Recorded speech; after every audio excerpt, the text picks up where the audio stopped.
bi leen accompagner seen biir site internet préféré du Sénégal 7 du lundi au jeudi di traité bépp thème d'actualité boo xam ne rek soxal na leen ak tamit dina gën a yokk seen gis-gis par rapport doxalinu réew mi ak àddina war nga képp comme ni ñu koy defee à chaque fois rek ñu fi nar a am ay waxtaan yu am solo dañ fiy dalal koo xam ne xam-xamam màcc na ci loolu moo tax aujourd'hui j'ai le plaisir de recevoir sur le plateau mon professeur Cheikh Oumar Diagne. Il est enseignant, chercheur et écrivain. Salaamaaleykum professeur. waaleykum salaam wa rahmatullah Adja Diap maa ngi lay ziar bu baax di la nuyu. di nuyu waa kër gi yëpp di nuyu mbokk internet ñu staan ci biir réew ci bitim réew. di ñaan yàlla defal ñu tawfiix ba lépp ñu fi waxtaanee nekk njëriñ. ziar naa la bu baax kii bi nag am na solo macha allah.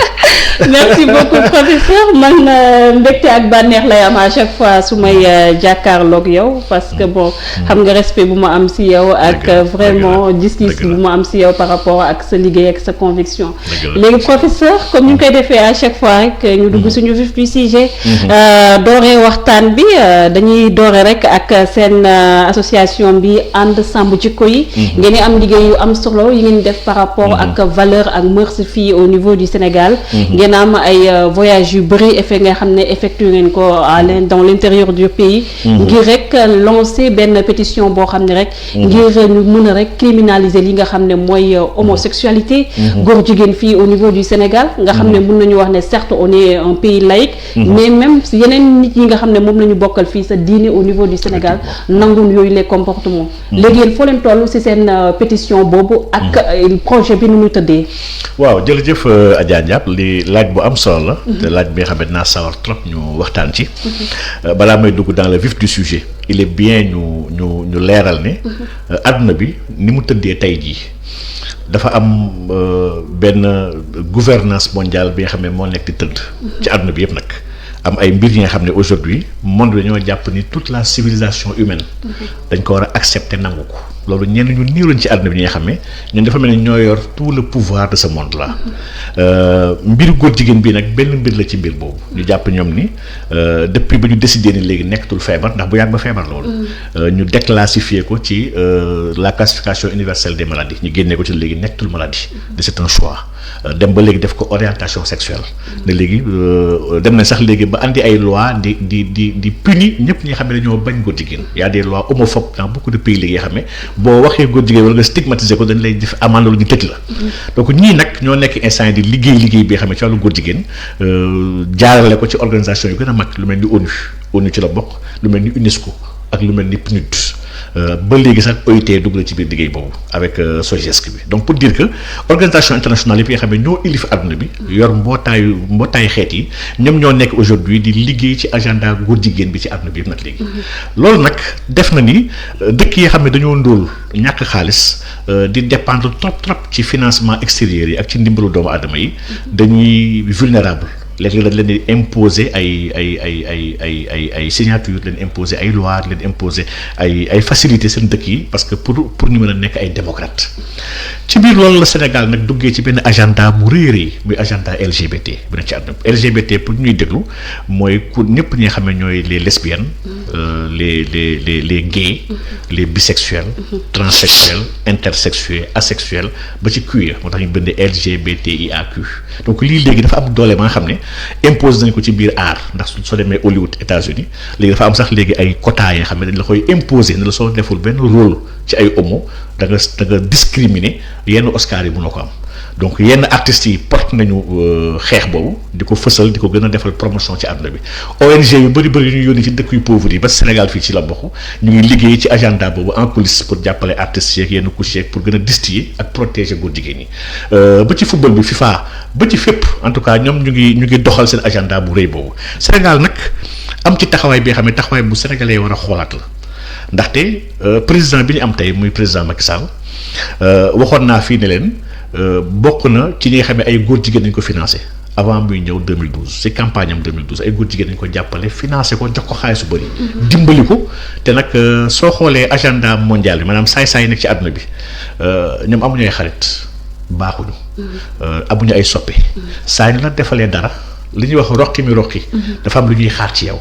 dafa am un effet retour bi nga xam ne saa yu la dimbali la ñuy xaar ci yow donc góor jigéen ñi bu ñu jàppalee un homme politique ndax dañuy jàppale homme politique ñëpp ñu am agenda ci monde bi def lobbying dañuy jàppale homme politique yi di jàppale ay stars yi nga xam ne dañuy fës di jàppale ay sportifs parce que ñu bëgg visibilité pare bëgg seen ay mbir gën a dox dañuy jàppale sax ay parlementaires ay députés pour mën a am ay loi ci dëkk yooyu soxla donc ñoom il travaille noonu la ñuy liggéey ci àdduna bi yëpp Sénégal nag dox ay jéego yu rëy ci biir góor jigéen yi nga xam ne sénégalais yu bëri yëguñu ko ndax Nations Unies dafa am benn kuréel bu ñuy wax EPU mooy def examen périodique universel chaque at commission des droits de l'homme dafay woo dëkk àdduna bi yëpp ku nekk mu woo la xool sa arsenal juridique xool sa biir ay yoon sa texte ak yëpp xool ndax amul ay discrimination ndax amul racisme ndax amul ñooy boddi ndax amul ñooy sonal day laaj ay question ni lan moo tax sa dëkk am nangam justifier nangam nga def waxtaan bu leer après ñu évaluer ko def la ay recommandation la bëgg nañ dëwën balaa ngaa ñëw na nga seet nangam na nga oyofal nangam na nga bàyyi nangam na nga dindi loi nangam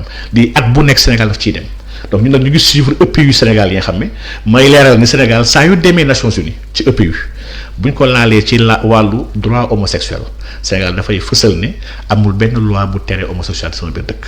di déjà suñu ministère yi dem maanaam affaires étrangères ak ñëpp ñu yor sa kuréelu saytu droit de l'homme Sénégal ñoom ñooy àndandoo EPU il est public ku nekk mën na ko gëstu ci internet bi les représentants du Sénégal affirment toujours que y a aucune discrimination liée à l'orientation sexuelle ici au Sénégal góor jigéen dañoo am jàmm la ñuy dund nu mu leen neexee amul kenn ku nekk kaso ndax dafa nekk góor jigéen ñun état Sénégal sonal ñu leen te ñu ngi leen di dimbali leen protéger suñu kéemtulaay kattan suñu réew nag ñoo pareegul pour nangu góor jigéen waaye ñu ngi ciy liggéey.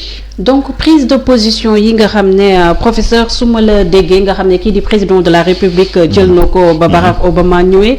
ak tamit benn ko interpellé par rapport ak góor jigéen fii au niveau du Sénégal. donc réponse négative yi yëpp nga xam ne joxe na ko donc mun nañu wax ne c'était juste de la poudre aux yeux. man gëwuma sax réponse négative la le président Macky Sall mu ñëwee au pouvoir ba léegi. il est constant ci biir projet bi Barack Obama fi ñëwee en 2013 président Macky Sall daf ko waxoon ne ko le Sénégal n'est pas encore prêt Barack Obama ñëw mi ci moom avant muy ñëw lii moom c'est des sources yoo xam ne ce n'est plus de secret avant muy ñëw projet mbiru góor jigéen bi bokkoon na ci dossier yu ko andi Sénégal ndax Sénégal ak MCA bi ak projet yi ak OMD yi dafa am projet yu bëri yoo xam ne Sénégal daf ko bëggoon doxal Barack Obama moom gouvernement am li mu liggéey ci wàllu góor jigéen États-Unis kenn liggéey ko woon avant moom kii nekk fi tey jii sax muy Biden liggéey bu mu bëgg liggéey ci góor jigéen dafa bëgg continuer liggéey bi xam ne la Obama doon nekkoon ba pare Trump ñëw arrêté ko ndax Trump dafa amoon benn xeex contre góor jigéen yi donc Biden ne fait que continuer les lois yi nga xam depuis 2011 yu Barack Obama tëraloon pour yeesal góor jigéen ci États-Unis bi yëpp donc Barack Obama muy ñëw c'était pas fortuit ba mu koy laaj bu ouverte la bu leer laaj président Macky Sall la ngay xaar pour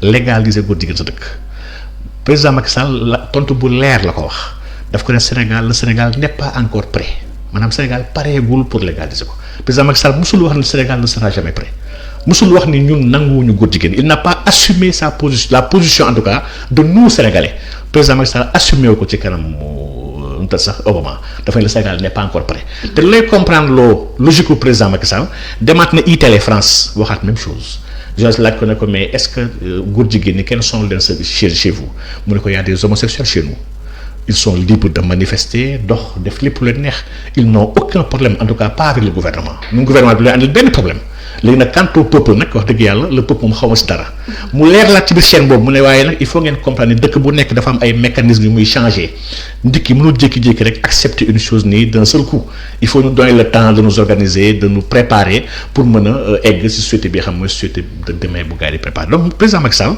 il est logique dans ce qu'il fait waxul ba léegi ni góor jigéen amu fi léegi nag may dellu si xoolal yoon yu président Macky Sall teg en 2016 président Macky Sall dafa voté constitution bu bees dugal ci les nouveaux droits yi sénégalais yu bëri xalaatuñu si may fàttali nouveaux droits yi ONU moo ko njëkk a bind c'était en 2011 ONU bind un manifeste sur les nouveaux droits jox ko tous les pays ne pays yëpp bàyyi leen xel nouveaux droits yi ndax soo seetloo droit de l'homme pour def benn un peu d'histoire bañ koy signé en 1948 le 10 décembre 1948 la déclaration universelle des droits de l'homme et du citoyen jamono boobu góor jigéen adduna bi nanguwu ko woon ndax en 1948 góor jigéen dafa bokkoon ci dañ ko jàppoon sax feebar en réalité dañoo jàppoon ni c'est pas normal donc bokkul ci droit de l'homme donc le droit d'aller au travail le droit à l'éducation le droit au travail yi la ñu waxoon waaye waxuñu waxu góor jigéen ce n'est qu'en 1990 la mbootaay àdduna bi ONU génnee góor jigéen ci biir feebar yi ne léegi nekkatul feebar c'est un droit.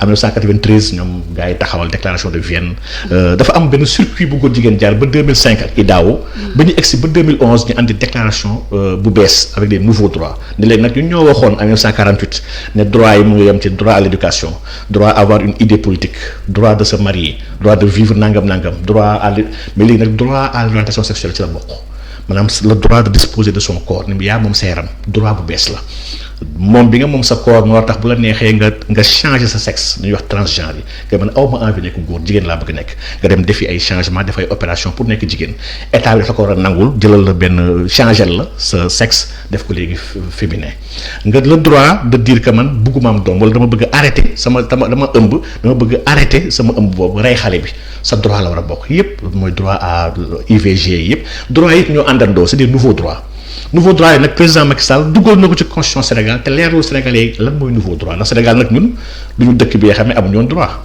amoon nañ droit marié Sénégal fii chrétien jullit sax lu neexee marié ku mu neex tuub génn sa diine dem si beneen diine chaque jour ñu gis ko ñëpp am nañ ay mbokk yoo xam ne ñii tuub bi nañ ñii tuub nañ bu la neexee voyager am nga droit jënd am nga droit opinion politique am nañ droit créer association am nañ droit créer parti politique lii yàgg na avant Macky Sall te su la dee nouveau droit les gars yi war nañu xalaat mais quels sont ces nouveaux droits là que le président Macky Sall fait allusion donc yemul si 2016 boobu 2016 date bu am solo bi nga xam ne taxawal nañ ce qu'on appelle la SNEG la stratégie nationale pour l'équité ak l'égalité de genre bi nga xam ne Sénégal daf ko signé daf ko defar pour 10 ans mooy le cadre pour le genre sur 10 ans 2016-2026 ci commencement document bi sax Sénégal mu ngi leeral ni document bi mooy le cadre de référence bi nga xam ne suñu eggee 2026 on aura construit une société sans discrimination sans aucune forme de discrimination lii mu ngi ci constitution Sénégal article 25 alinéa 3 donc nga xam ne rek ñu ngi distiller ay mbir yi nga xam ne dans l'arsenal juridique et dans les textes du Sénégal que Sénégalais yu bëri yëguñu ko dans le code de la presse bi nga xam ne moo leen déterminé yéen seen bopp le nouveau code de la presse ñu ngi si dugal benn article bi nga xam ne article bu extraordinaire la li tamit c'est la première fois moom Sénégal maanaam baatu orientation sexuelle mu ngi ci biir article bi on dit que le journaliste ou le technicien de presse amatul droit suy traiter information bi muy fësal l'orientation sexuelle de ki muy waxal c'est-à-dire que c'est une manière de protéger góor jigéen bi ba kenn waru ko boddi ba ñu mën ko stigmatiser wala ñu mën ko sonal lii si 5 grandes lignes yu ONU imposé tous les pays du monde la Sénégal dafa bokk ci agenda donc Sénégal il travaille de manière silencieuse ci suuf chaque fois ñu dégg fi ay gala ay séminaires yoo xam ne yi UNESCO la yi PNUD yi c'est l'ONU en partenariat avec ay associations yi nekk fii ñoom ASBEF ak ñëpp ñuy daje di waxtaan ci discrimination yi ci droit góor jigéen yi ñoom ñëpp dañuy nëbbatu rek ci wàllu sida on parle du sida lutte contre le sida les citoyens ñu si bëri ñoom ne ay góor jigéen lañu il faut les prendre en charge il faut les aider il faut ñu jox leen ay jumtukaay pour seen sëy gën a yees il y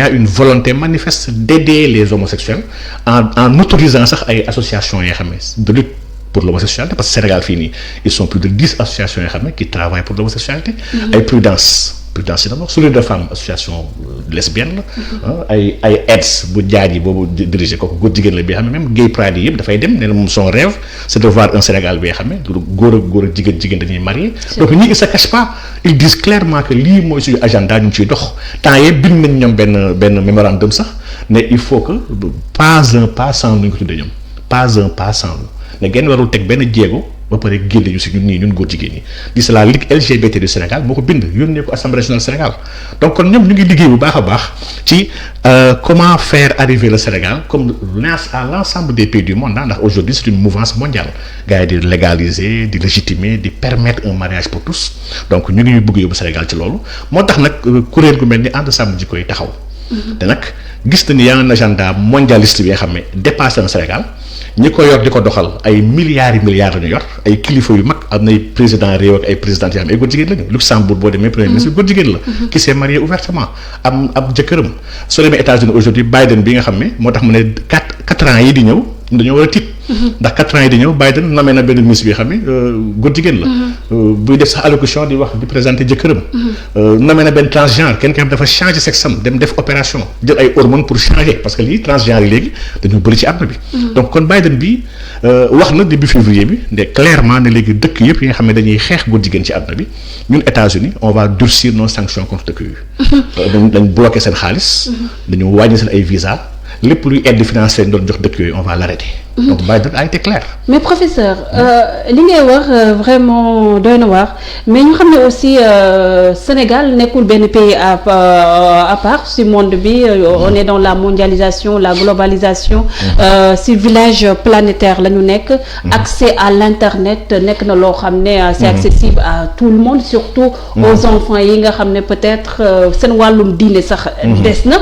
ak tamit regard bu ñu am ci l'homme blanc mu nekk benn personne boo xam ne dañ koy idolâtrer. donc ñu gis ne aussi sax au niveau de l'Europe au Vatican man maa ngi seetaan tey benn reportage sur France 24. ñoom ils ont refusé même de bénir l'union entre deux sexes différents. donc tey jii nii au niveau du Sénégal nga xam ne mën nañu wax ne lu fi sookul bu fi am gën a am doole moo nekk les marabouts. tey ñoom ban rôle lañ war a jouer ci seen combat bii nii est-ce que vous avez essayé de les rencontrer. macha allah question bi la question bu ma neex la balaa boobu li nga wax dafa am solo. nous sommes dans un monde bi nga xam ne ñuy wax la mondialisation. toujours damay fàttali gars yi ne mondialisation bokkut ak mondialisme. la mondialisation benn ouverture la par rapport à un siècle bi nga xam ne l'économie a été un peu globalisée. dëkk yëpp nekk en interaction muy am une libre circulation des personnes des biens des services et des capitaux c'est ça la mondialisation le fait de faire un monde benn grand marché bi nga xam ne ñëpp dañuy am ay interaction en vertu de principes yi nga xam ne ay économistes yu man ay cuune laa leen jàppee rek waaye am na fii ñi nga xam ne leen jàppee ay yonent donc ñoom Ricardo ak ñoom Smith ak les classiques daal donc loolu mooy mondialisation mais mondialisation bokkut ak mondialisme le mondialisme dafa laal ce qu'on appelle les sociétés secrètes n'est-ce pas mondialisme c'est un courant bi nga xam ne buy wan doomu aadama yi ne dañoo war a gérer àdduna bi avec benn gouvernance unique et mondiale lii wax dëgg yàlla tous les grands chercheurs li may wax ni du ñëpp xam la sooy xool la trilatérale le groupe Bilderberg le CFA vraiment il y a beaucoup de clubs yoo xam ne dañuy liggéey ci naka la ñu war a diriger àdduna bi par rapport ak seen ay principes ñoom dama ne mondialisme boobu lu dangereux te mondialisme boobu moo porté agenda góor jigéen bi donc c'est pas la mondialisation du tout léegi nag cette ouverture là des cultures de tout le monde ne signifie absolument pas benn passoire bi nga xam ne lépp ay dem fépp la preuve c'est exemple ñun fii Sénégal ay jullit ñoo fépp ñun jullit ñi suñu diine def ñu may ñu mën a takk ba 9 soxna en vertu de ces pays là yoo xam ne ñoo dàq joxe leçon ci droit de l'homme boo demee dëkk yooyu waxu ko polygamie dañ ko fay tere ñoom parce que c'est pas leur culture boo demee France bi ñoom nanguwuñu polygamie parce que du seen culture dañoo am fulla seen bopp parce que seen culture moo nanguwul polygamie donc nag dëkk bu nekk nag au-delà de l'ouverture muy am ci àdduna bi mais dafa am quelque chose bi nga xam ne qui lui appartient qui est sa culture daf ko war a préserver sàmm ko aar ko bañ ñu yàqal ko ñu alxuraan daf ñu jàngal nañu yàlla fa ne si alxuraan daf ñu def ñu nekk ay peuples et des tribus wa ja'alnaakum shu'uban wa qabaa'ila alxuraan wax mooy li taarafu pour ngeen xamante donc l'échange intracommunautaire ñu alxuraan daf ñu ko sas daf ñu ko digal le fait que ñu ubbeeku au monde suivant nos valeurs et nos principes alxuraan daf ñu ko sant alxuraan waxuñu ñu bàyyi lu ñu yàlla jox pour di dem jël li nga xam ne ay nit a ko defar léegi nag concernant ce li nga wax dafa am solo topp li nga wax ci fànn googu dafa am kenn ki nga xam ne dama jàpp ne Sénégal yëpp dañu ko amee njukkal ndax dafa sol dàllam ay weer moom ak équipe bi nga xam ne moom lañu jagleeloon campagne bi ñu nekkoon ci ensemble jikko yi pendant 2 mois et demi wala 3 mois yoo xam ne toogul këram gisul njabootam mu ngi wër dëkk ak dëkk on a fait tous les départements du Sénégal 45 départements bi on a fait donc ensemble jikko yi initié nag benn pétition bi nga xam ne dañoo toog xool gis agenda góor jigéen bi gis nu muy doxee nu muy avancer Sénégal jéego yi mu ci teg Macky Sall taxawaay mu ci am ñu mu ci àndal ba ci organisation yi mag yi nga xam ne ñu ngi ànd ak président Macky Sall liggéey ak moom ñu defar ñun dañoo bind sax suñu bopp sur loi pour bañ mu tardé dañoo bind une loi bind nañu loi parce que am na ñun jumtukaay yi nga xam ne moom la ñu war a bindee lu mel ni légistique ak yëpp nga xam ne s'il y a une manière d'écrire une loi donc on a respecté tout ça pour écrire une loi loi bi nga xam ne dafa boole LGBT ba pare boolewaale ci lépp li nga xam ne mooy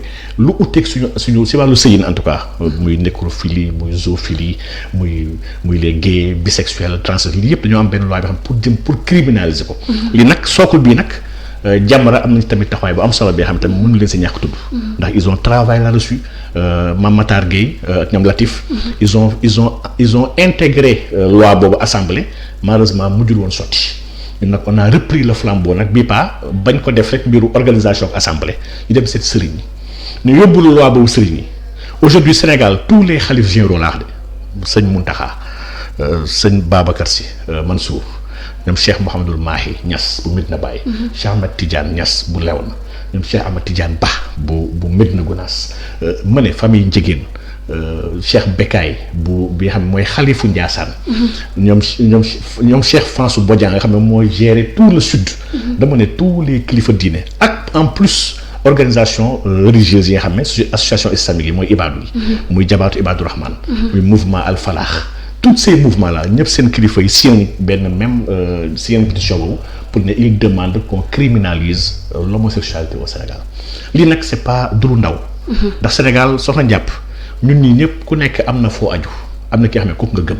am na ki nga xam ne kooku sa kilifa kooku bu la nee bàyyil da ngay bàyyi bu la nee jàppal da ngay jàpp la preuve Sénégal léeg-léeg ñuy génn fan yee weesu am na kilifa yoo xam ne si duggee seen loxo ci la gars yi bàyyi bu set. donc pour dire kon kilifa yooyu nag man jàpp ma ni dëkk bi ñu nekk muy Sénégal war dañoo bëgg dara ñoom ne lii la ñu bëgg ba pare ñu neenal ko ñàkk leen solo ndax bu ñu ko defee mooy respecté wuñu leen li nag dama jàpp ni occasion la parce que président Macky Sall ba mu defee sortem le 8 dafa bëgg a gëmloo Sénégalais yi ni moom kilifa diine la déglu ndax dañoo ko yónnee émissaire moo tax mu génn waxtaan ak askan bi pour apaiser la situation.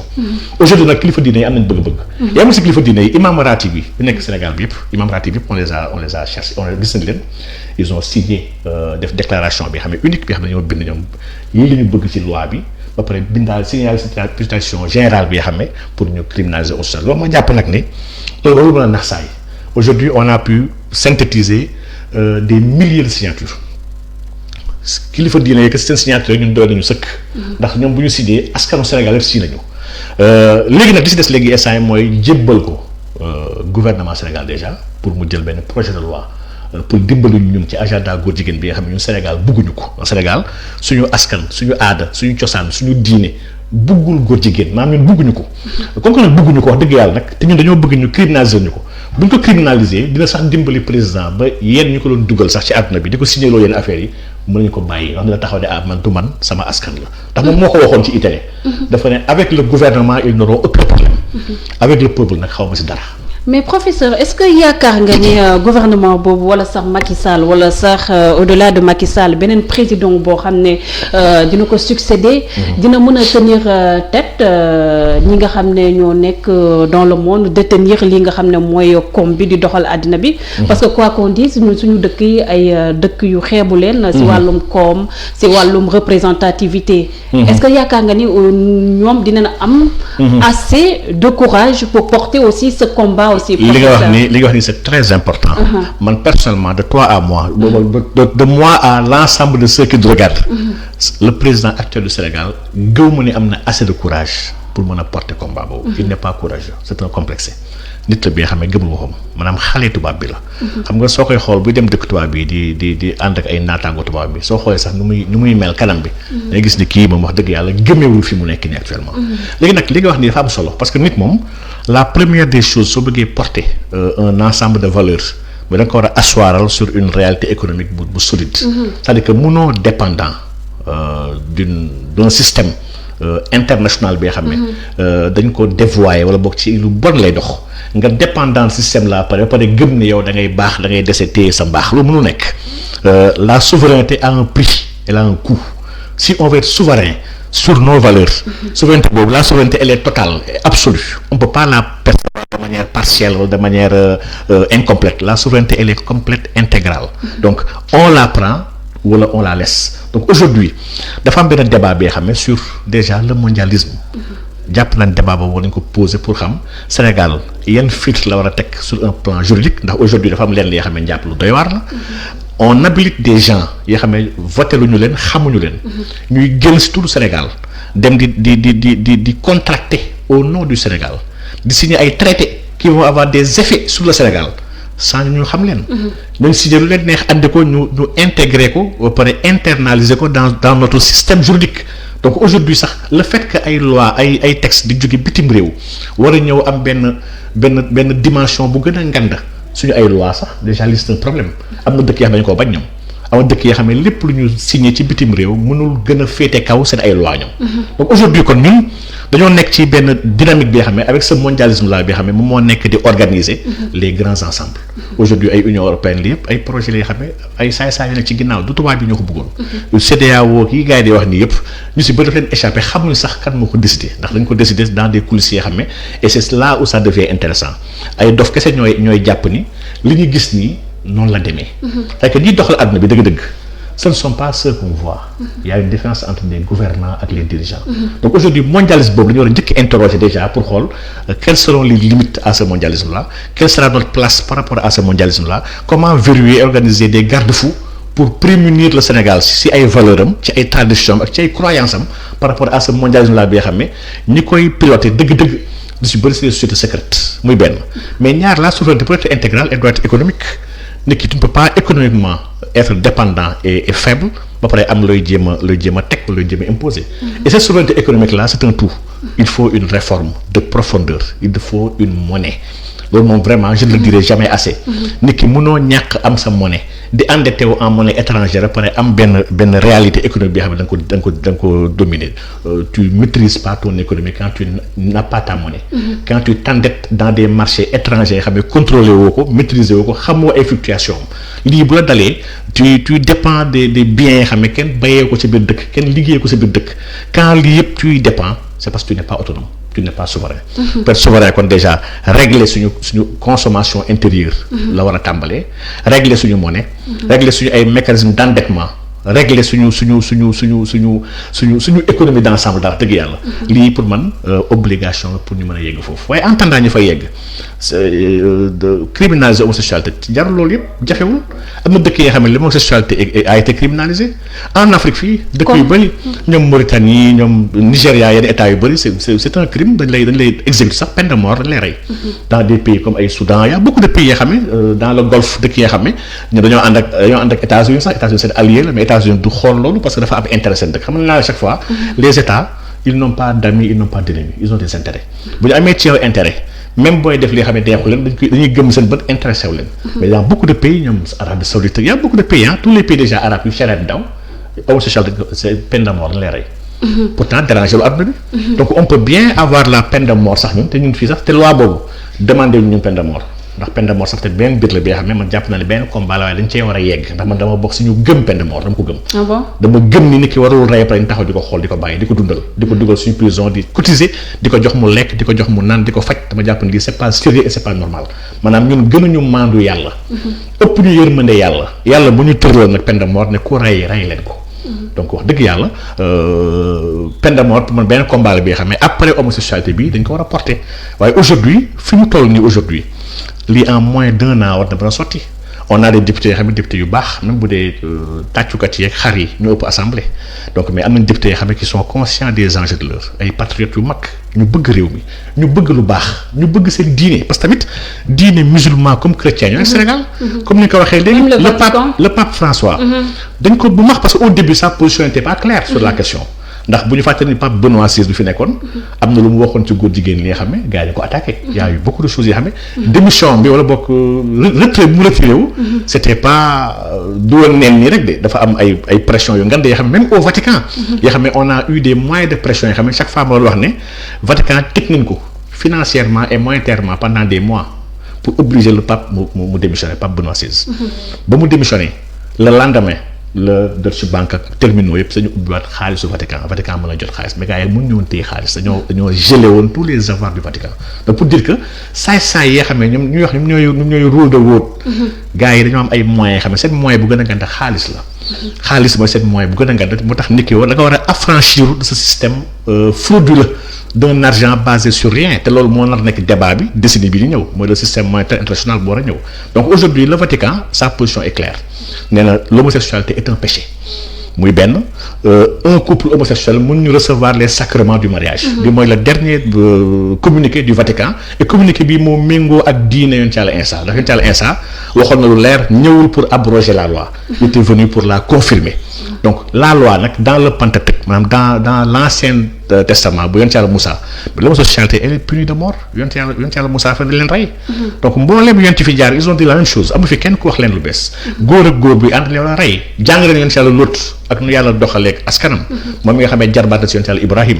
à Sodome et à Gomorrhe donc mu ngi dans nos livres à nous tous mu ngi dans la Bible mu ngi dans le Coran mu ngi dans la Torah mu ngi dans les mu ngi partout donc aujourd'hui soxna jàpp man question bi dama jàpp ne dafa am unanimité fii au Sénégal en tout cas kilifa yëpp dem nañ seet sax église waxtaan ak ñoom et ils sont vraiment dañoo ne ñoom dañu ngi ànd ak ñun ci combat bi ndax lii combat la bi xam ne combat valeur la dafa jéggi islam lii yàlla moo bëggul lii ci kaw suuf c'est une perdition c'est un mal c'est une abomination donc wax dëgg yàlla man jàpp naa ni li question de quelques mois kese la insha allah yàlla def si tawfiq ñu mën ko criminaliser au moins pour 10 ans de prison au moins pour képp ki nga xam ne la jàpp acte contre nature ñu yëfu góor jigéen pour man lii c'est un grand pas déjà pour raxas les valeurs ak les mœurs dans ce pays ndax fi ñu jëm nii actuellement man ragal naa trop suñu ay doom.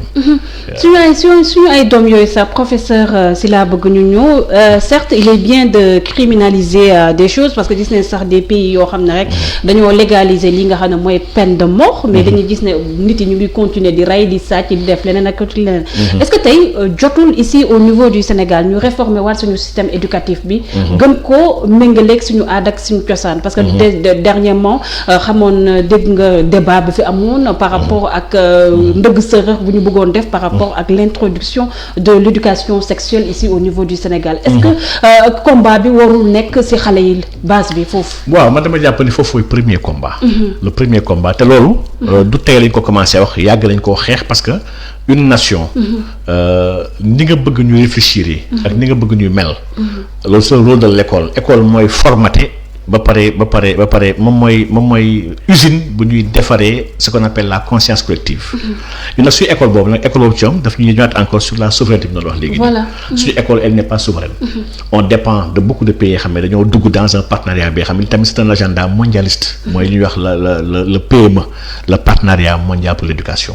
bi nga xam ne organisation yu bëri yu si dugal seen xaalis ay organisation góor jigéen lañu. il faut gars yi xam ko bu baax a baax PME bi nga xam ne moo fi andi woon Rihanna ak Macron en 2018 ñu déggee ay milliards yu bëri pour jàppale éducation pour defar ay manuel pour dimbali xale yi nangam ak nangam pour ñu changer programme yi ajuster ko par rapport à un programme mondial bi nga xam ne bu gën a harmonieux dama ne ay organisation góor jigéen yu ba dañ ci dugal seen xaalis. loolu sax moo waroon gën a choquer nit ñi. on parle d'éducation et on nous présente Rihanna. ay artistes yoo xam ne ñu wayadi ñu asaru ay nit yoo xam ne ils sont pas éduqués en tout cas ñoom du ñu modèle en tout cas man Rihanna du modèle bugguma sama doom mel ni moom.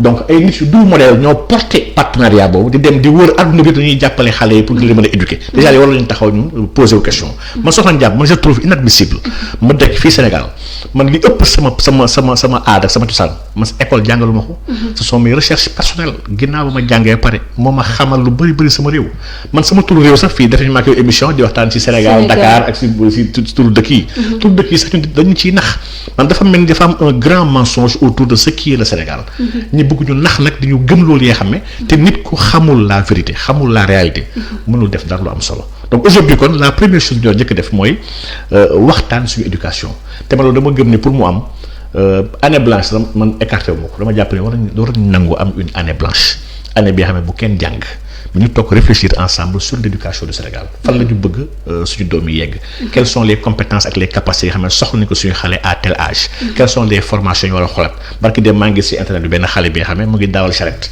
il a un master en mathématiques donc les curricula yi ñuy jàngal suñu xale yi quelles sont les offres dans le marché quelles sont les exigences du marché et les besoins quels sont les besoins dans 10-15 ans parce que aujourd'hui ñu ngi taxaw di wax mais y a une bombe bi nga xam ne mu ngi ñëw suñu kaw aujourd'hui y a l'IA li ñuy wax l'intelligence artificielle artificielle. Intelligence artificielle boobu elle va faire disparaître beaucoup de métiers. am na métiers yu bëri xam ne du existé ci. dans 15-20 ans métiers yi du amati ndax la machine va remplacer l'homme. te ñu nekkaguñ sax ci schéma boobu. nekkaguñ ci aujourd'hui ay ñoom Auchan ak entreprise yu bëri ñu ngi commencé di xalaat ay caissiers yoo xam ne caissiers électroniques yoo xam ne du am nit. booy xool ci zaahir sax si ko am seetlu kese nga dem autoroute bii rek autoroute nga romb Eiffage booy dem ci fi nga xam ne fa la ay nit nekk caissier nekk. di jaay ticket di encaisser. di jëli weccit mais foofu mooy gën a am trafic mooy ëpp une queue que fi nga xam ne automatique la maanaam ñu yor carte yi foofu du taxaw. léegi déjà lay wan na la quelle est la mouvance bi ñu jël mouvance bi ñu nar a dem ji warul am ay caissier foofu. Distributeur automatique de billets c'est que y a un monde qui est en train de s'inventer avec le deep learning avec l'internet des objets connectés. Donc aujourd'hui ñu dañoo doon toog réfléchir ne dans 30 ans fii léegi 2050 dans quel monde nous serons adduna bi yëpp ñu ngi taxaw di xaar tam déjà ci ay voitures yoo xam ne du am chauffeur. ay Uber mu ngi commencé de lancer di ubériser di xool ay oto yoo xam ne sax avec l'intelligence distribuée comment se passer même de chauffeur ak de receveur ci biir bus. Donc on est en train ñoom ils sont en train de réfléchir sax sur des choses beaucoup plus extraordinaires que ça sax kër gi nga xam ne vraiment kër gi sax dafay commencé wax. Donc ñun aujourd'hui dañoo nekk en retard par rapport à tout cela tool yi nga xam ne machine a koy régler. On n'a pas besoin de beaucoup de gens dans l'agriculture. ay 2-3 personnes ñooy gérer ay 20 hectares. avec une intelligence bi nga xam ne les besoins machines yi ñooy c'est programmé y a des serveurs pour ça yuy arroser à temps xam ne ñu war a arroser ba pare di xam quel est le besoin en humidité du sol et cetera par rapport ak c'est que soxna jàpp adduna bi ni muy doxee aujourd'hui wax dëgg yàlla ñun dañoo nekk en retard. dañoo bougé bul sax en fait maa ngi gis fii ñu ngi wax ko pétrole. ñu ngi sonn ci pétrole. Aujourd'hui la mouvance mu ngi bëgg dépasser ay gasoil ak ay essence. gars ñu ngi xalaat installation sur des voitures électriques. ñu ngi koy lancer avec ñoom Tesla ak ñeneen ñëpp. On est en train de réfléchir sur la voiture à hydrogène te bii moo gën a garaaw sax voiture électrique parce que l'hydrogène mooy la particule la plus partagée mooy la plus présente dans le cosmos ndox bii sax hydrogène la ndox sax on dit que H2O la donc c'est du dihydrogène. Donc fépp hydrogène la quand on parvient à avoir d'hydrogène comme source d'énergie mais il y a beaucoup de choses yu gars yi jàpp ci énergie fossile yi nga xam ne mais dafay daanu comme une tablette. Donc aujourd'hui la perspective moo manqué ñun les pays africains lan la ñu war a jàng kan la ñu ko war a jàngal man je suis certain d'ici 50 ans école yi am école physique yi ñu defar ni tabax ay mur du amati dans beaucoup de pays du monde ils vont le supprimer. Test Covid bi rek c'est un grand test. Par rapport au nouvel ordre mondial ñoom bu ñu bëgg tabax. école yu bëri ça se fera à domicile il y aura des séances de cours numériques yoo xam ne virtuelles yoo xam ne ñëpp dañuy dugg participer di jàng dans leur maison. curricula yi sax def ay 30 ans 20 ans sax mais perte temps la man su ma xoolee temps ma defee pour am bac mais daf ko jarul woon sax jànguma lu am solo man. damay def naa 13 ans diggante 6e ba terminal mais amul solo li ma jàngal ñu ma lu ma jëriñ. li ëpp li may jëriñ li nga xam ne xam naa ko te amal na ma solo wallahi sama gëstu bopp sama jàng bopp moo ma ko may. Donc aujourd'hui on doit réinventer le modèle même social dans lequel nous sommes le modèle économique que nous voulons un modèle économique waroo ko jéegaane. Parce que le modèle économique dépend de la structure sociale et culturelle d'un pays. ñun instant dañoo jël copier-coller bi nga xam ne qui n'est pas intelligent. dañoo jël benn modèle bi nga xam ne qui marche dans un pays bi nga xam ne. ñoom nee ni yàlla amul solo. yàlla amul njëriñ nañ jël yàlla yóbbu ko ci kër yi. maanaam Dieu doit rester dans la sphère privée. ñu jël modèle boobu bu ko ak ci benn peuple bi nga xam ne peuple bi il est éminemment croyant boo koy nuyu sax dana yàlla baax na. donc ñun ñoo gëm yàlla bi ñu gëm nag dans son Coran daf ñu wax ne maa faratnaa fil kitaab min shay yàlla dafa ne bàyyiwuma dara man dans le Coran j'ai tout abordé. kooku nag yàlla bàyyiwul dara le modèle économique qui est le meilleur pour nous musulmans la politique fiscale budgétaire monétaire lii yëpp laa nga xam ne moom lañ soxla wallahi azim alxuraan daf ko abordé bu fasaaxa bi nga xam ne dafa dépassé jamono ndax il faut nag qu'on précise alxuraan c'est un message atemporel bu transcender mboolemi jamono yi yàlla waxul ak benn xeet bàyyi benn xeet yàlla xeet yëpp la waxal jamono yëpp la waxal waxut ak arab bi bàyyi keneen ki su ko waxee soo ba alxuraan ko nekk tout téere bi ñoo topp ñun alxuraan boobu nag bu dee ñun on parvient pas à les lire avec les lunettes de notre époque mooy ko ñu alxuraan dégguñu si dara te xamuñ ci dara ñu mag arab yee doon wax naan haza asatirul awwalin li c'est des histoires anciennes ñuy raconter kon ñu mag ñooñu ñooy yem te ñu waru ñam ak ñooñu. mais professeur dama bëgg ñu waxtaan par rapport ak ñun africain wala sénégalais en tant que tel. J'ai l'habitude de discuter ak sama benn xarit nga xam ne dañuy waxtaan lu bari. mu naan ma course boo xam ne yow déjà ndaari nga fiy jël. waroo engagé wu ci course boobu. est-ce que tey jotul parce que à chaque fois aussi daf may wax ne que ñun les Africains tubaab bi dafa ñoo fekk suñu processus te may ñu le temps pour ñuy eggali ñun suñu ay processus. de ce fait lépp rek loo xam ne muy suñu ay valeurs suñu aada ak suñu ay cosaan dañ koo jël rek dëxëñ ko topp bu tubaab bi. tey est-ce que jotul ñu revaloriser waat ñun suñu culture africaine. demaat vers l'essentiel.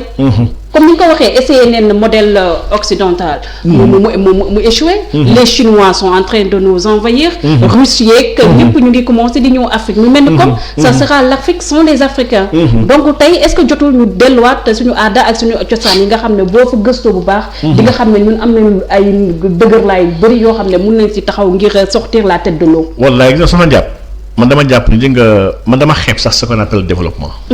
man su ma déggee sax ay des soi-disant intellectuels. lui il parle de prospérité. parce que on en a peu man prospérité laa gëm. voilà man dama gëm ne yàlla du juum.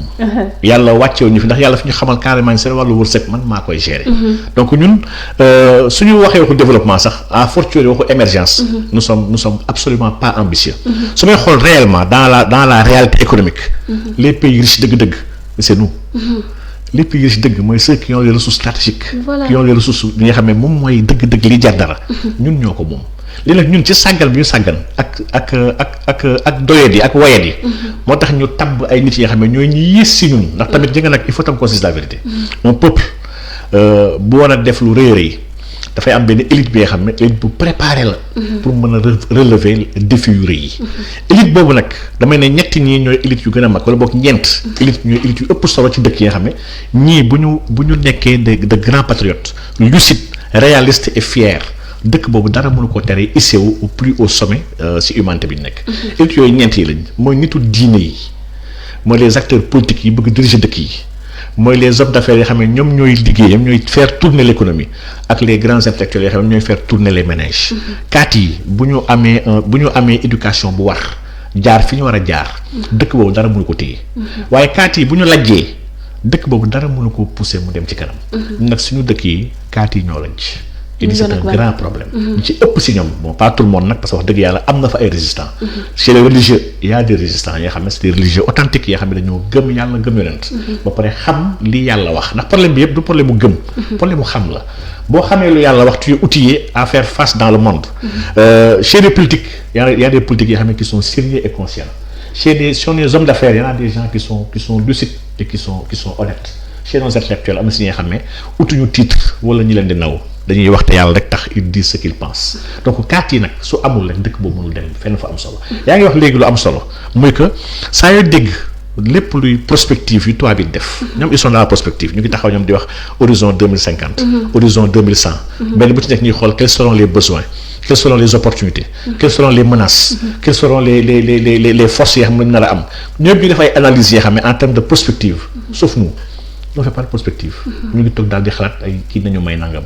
aide bi si nañu aide bu bees kii nañu may nañu sarax nañu nangam. vaccin kii nañuy may vaccin kii nañu may naan seen ñun dañoo mel ni dañoo bëgg cantonner suñu adduna bi. ci ñaan ak ci dépendre si ñeneen ñi. tellement que li ñu jàngal dañu sans les autres doo leen dem ma xam nga li gën a grave mooy quand un intellectuel dit que sans tubaab bii duñu dem. nga xam ni kon le mal est très profond. donc aujourd'hui les tubaab amuñu soxla ci africains yi seen soxla mooy Afrique ci boobu. te Afrique benn temps lañ ko soxla gars yi bëri yoo yaakaar ñoo soxla Afrique ad vitam aeternam non. tubaab bi ñu ngi am yeneen projet pour le monde. aujourd'hui sooy xool le monde dëgg-dëgg la bataille aujourd'hui dans le monde c'est une bataille bi nga xam ne qui touche l'espace. soo seetloo semaine bi France ak maanaam France sax États-Unis ak Chine tase nañu. en Alaska pour waxtaan seen diplomatie. mais ñoom ñaar ñëpp il y a des enjeux yoo xam ne qui sont spatiaux yoo xam ne qui touchent l'espace gars yi ñu siy xalaat aujourd'hui ñoom seen xalaat mooy commencer déjà à avoir des villes intelligentes villes yooyu dina commencer régler pour les grands riches les riches vont habiter là-bas les riches veulent habiter ensemble bàyyi les pauvres ndax xam na ne adduna bi ñoom dañoo jàpp ni dafa war a yàqu. dañoo jàpp ni pollution beeg lépp effet de serre yeeg lépp lu ñuy wax ñoom ci environnement dafa war a yàqu. ñoom ñu ngi xalaat nag léegi comment se protéger si yenn cités yi ak comment explorer fenn fu ñu war a yóbbu les grands riches. aujourd'hui ku mel ni Elon Musk sax am na projet bu mag avec Asgardia. projet bi nga xam ne instant yi tabax nañu lancé déjà satellite yi ñu ngi commencé tabax les plateformes fu gars yi war a dëkk. yaa ngi fàttaliku temps yi yàggee film boobu ñu doon wax Babylone 5. ak ñoom GK ak les Centauri yi am communauté yëpp di ñëw film yooyu. mais c'est les films yi nga xam ni c'est vrai que yi fi dof lu leen nuróol soo xëy santan xale. mais sooy xool aujourd'hui les projets yi gars yi yor yoo xam ne ça se soriwul film yooyu. ils veulent lancer benn dëkk bi xam ne ils ont lancé en ligne la citoyenneté ku mu neex mën nga ut citoyenneté nekk citoyen Asgardia pour suñu paree ñoom dem dëkk ji. en atmosphère donc pour dire que rek les riches seen volonté ñoom. aujourd'hui le monde est en train de changer dañoo jàpp ne un riche sooy xool ñu mel ne ay Laurent Alexandre ak ñeneen ñi nga xam ne c'est des eugénistes et des transhumanistes c'est-à-dire que doomu aadama yi d'ici 100 ans maximum pauvre kese mooy gaaw a dee. am un riche waru gaaw a dee. war a mën dund au moins 200 ans. au moins donc ñu ngi xalaat nañ déjà créé nañu ay cœur artificiel doomu aadama xam-xam yegg na foofu.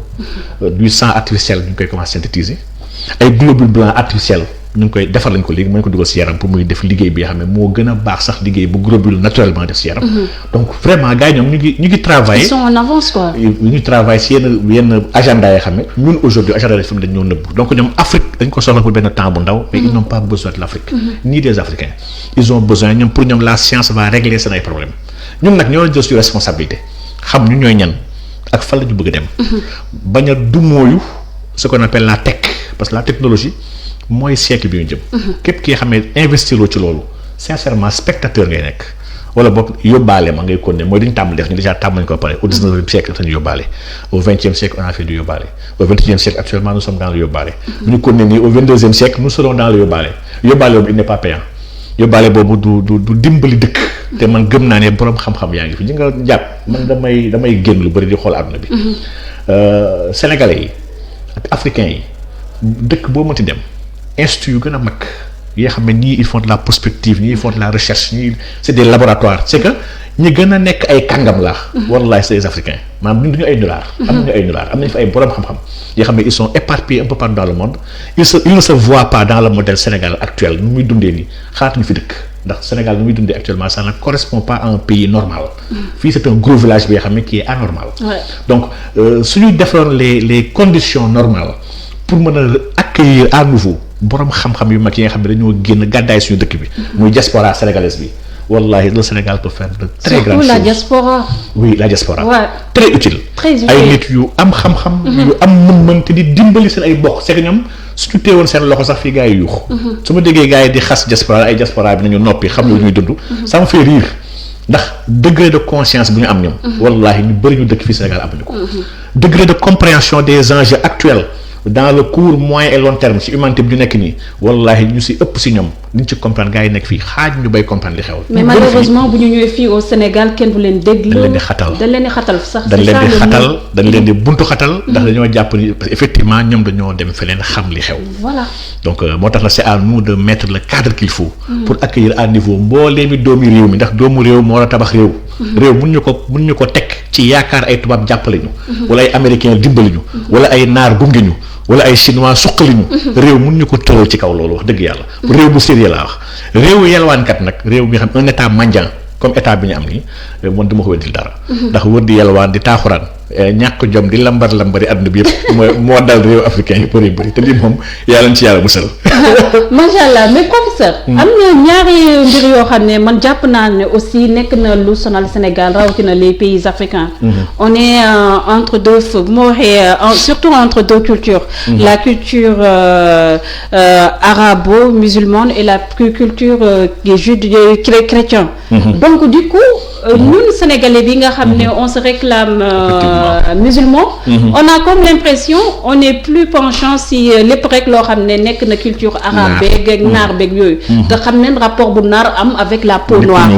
voilà ak tamit beneen partie bi ñun nga xam ne bon les tubaab yi ñuul entre guillemets dañu yaakaar ne tout ce qui est bon rek moo nekk tubaab bi. donc face à ça ban message wala sax ban taxawin leen war a am par rapport ak suñu ay xale aussi. waaw lii nag c'est le plus grand mal sax notre pays. ndax man pour man un mal l'économie ne peut pas être un mal parce que l'économie man pour dama jàpp ni pour redresser économie dëkk bi sax on n'a pas besoin de 10 ans pour def ko. pour taxawal dëkk bi teg ko ci raay leer laa wax de on n'a pas besoin de 10 ans waaye quand il y a aliénation culturelle. lii moom vraiment pour corriger ko. il faut investir dans de nouvelles générations yoo xam ne ñu ngi doog a juddu. pour jëm leen a seppi ci biir aliénation bi nag dafa yàgg. ndax surtout l'aliénation arabo-musulmane. man c'est que je me dis que toujours même fii ñu bëri ñuy wootee diine. je me dis que comprendre ñu la mooy diine. voilà ndax ak diin dëgg-dëgg. dafa am une dimension universelle. maanaam yàlla woowuñu ci nekk ay naar.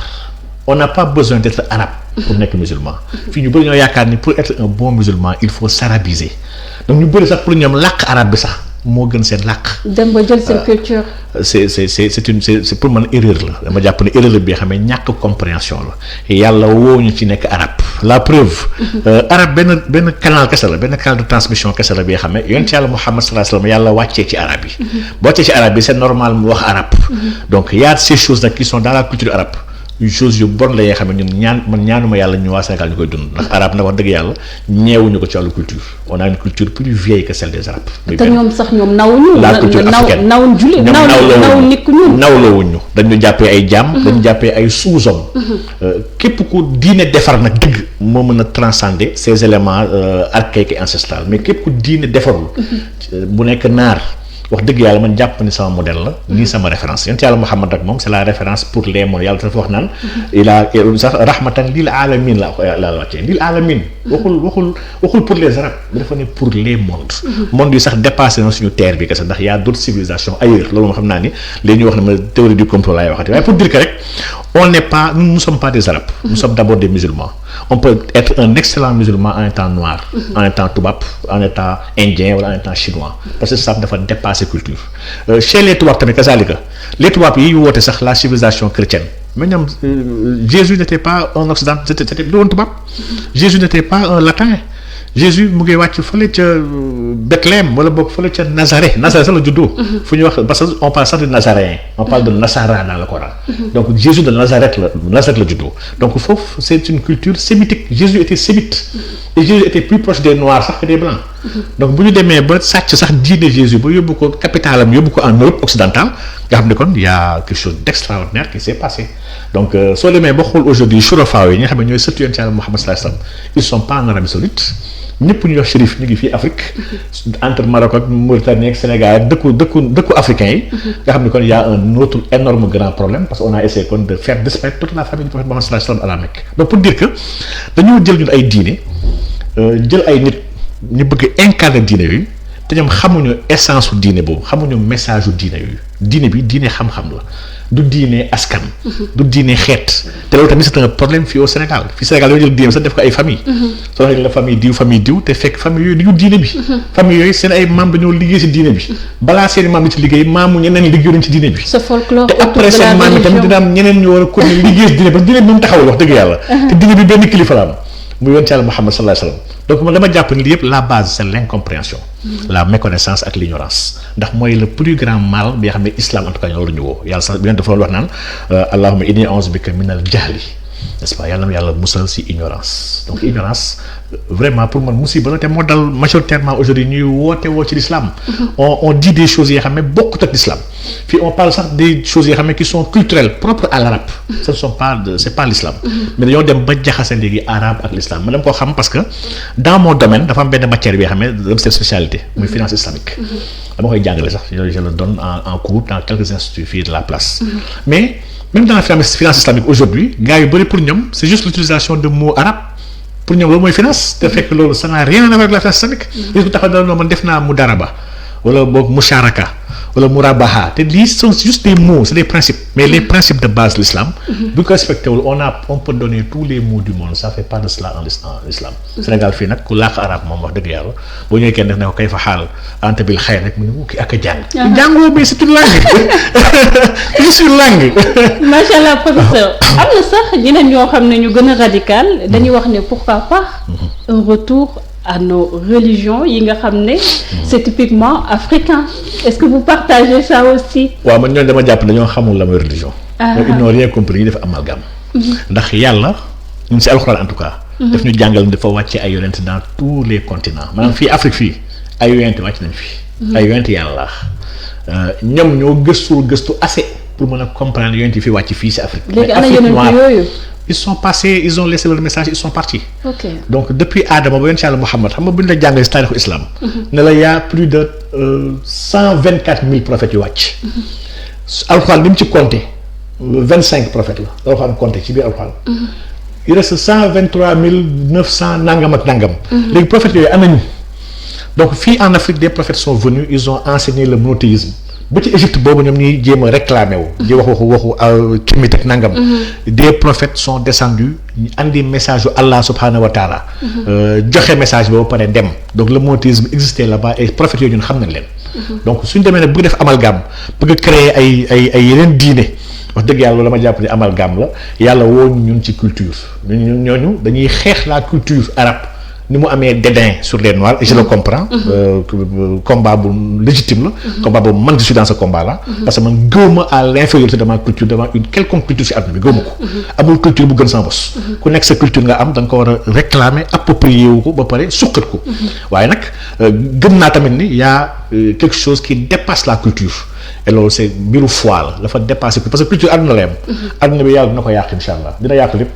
dina ko def sens dessus dessous donc ñeexoo ko Afrique ak Europe ils n'ont rien compris Pange la woon benn seul continent la woon après dafay mujjee tas yàlla écrasé ko. ñu fi ñuy jëmmi ji ak li ñu war a dund ji dépassé na àdduna. donc suñu bëggee nekk si ay parparloo àdduna ay kii xeet bi xeet nangam parce que xamul li xew. xamul ne yàlla bind na yenn xeet yoo xam ne nekkul ci kaw suuf. yàlla bind na yenn mbindeef yoo xam ne ay doomu aadama lañ te soxna Awa juru leen. ndax Adama amoon na yeneen soxna li moom xanaa yeneen débat yoo xam ne sufiyanke yi déglu xam nañ da lay wax donc yàlla bind na yeneen monde ndax yàlla waxul benn monde il est seigneur des mondes yàlla rabbul alamin la yeneen monde yàlla yi ay mbindeefam fay dëkk yoo xam ne sufiyanke yu am sultaan yu am pouvoir mën a génn suuf si ñoom xam nañ da lay wax donc ku taxaw fi ne di wax waxu noir blanc jaune il n'a pas compris ay nit yu buloo sax yàlla bind na leen. macha allah professeur ñu jàll si leneen. sa vaccin nga xam ne mun nañoo wax ne Covid beeg vaccin yi indi na coow lu bëri. si àddina bi rawatina Sénégal parce que ñun lu ñëw rek aussi ñu dugal si bu baax suñu tànk. AstraZeneca.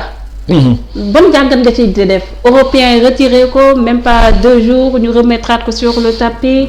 Sénégal ñoom persister bëgg ko vacciner aussi la population. waaw vaccin yi moom. man dama ci am ay positions yoo xam ne xam naa ne ñu bëri ma ciy mere mais ma position elle est scientifique d'abord. ndax la science nous invite à une réflexion.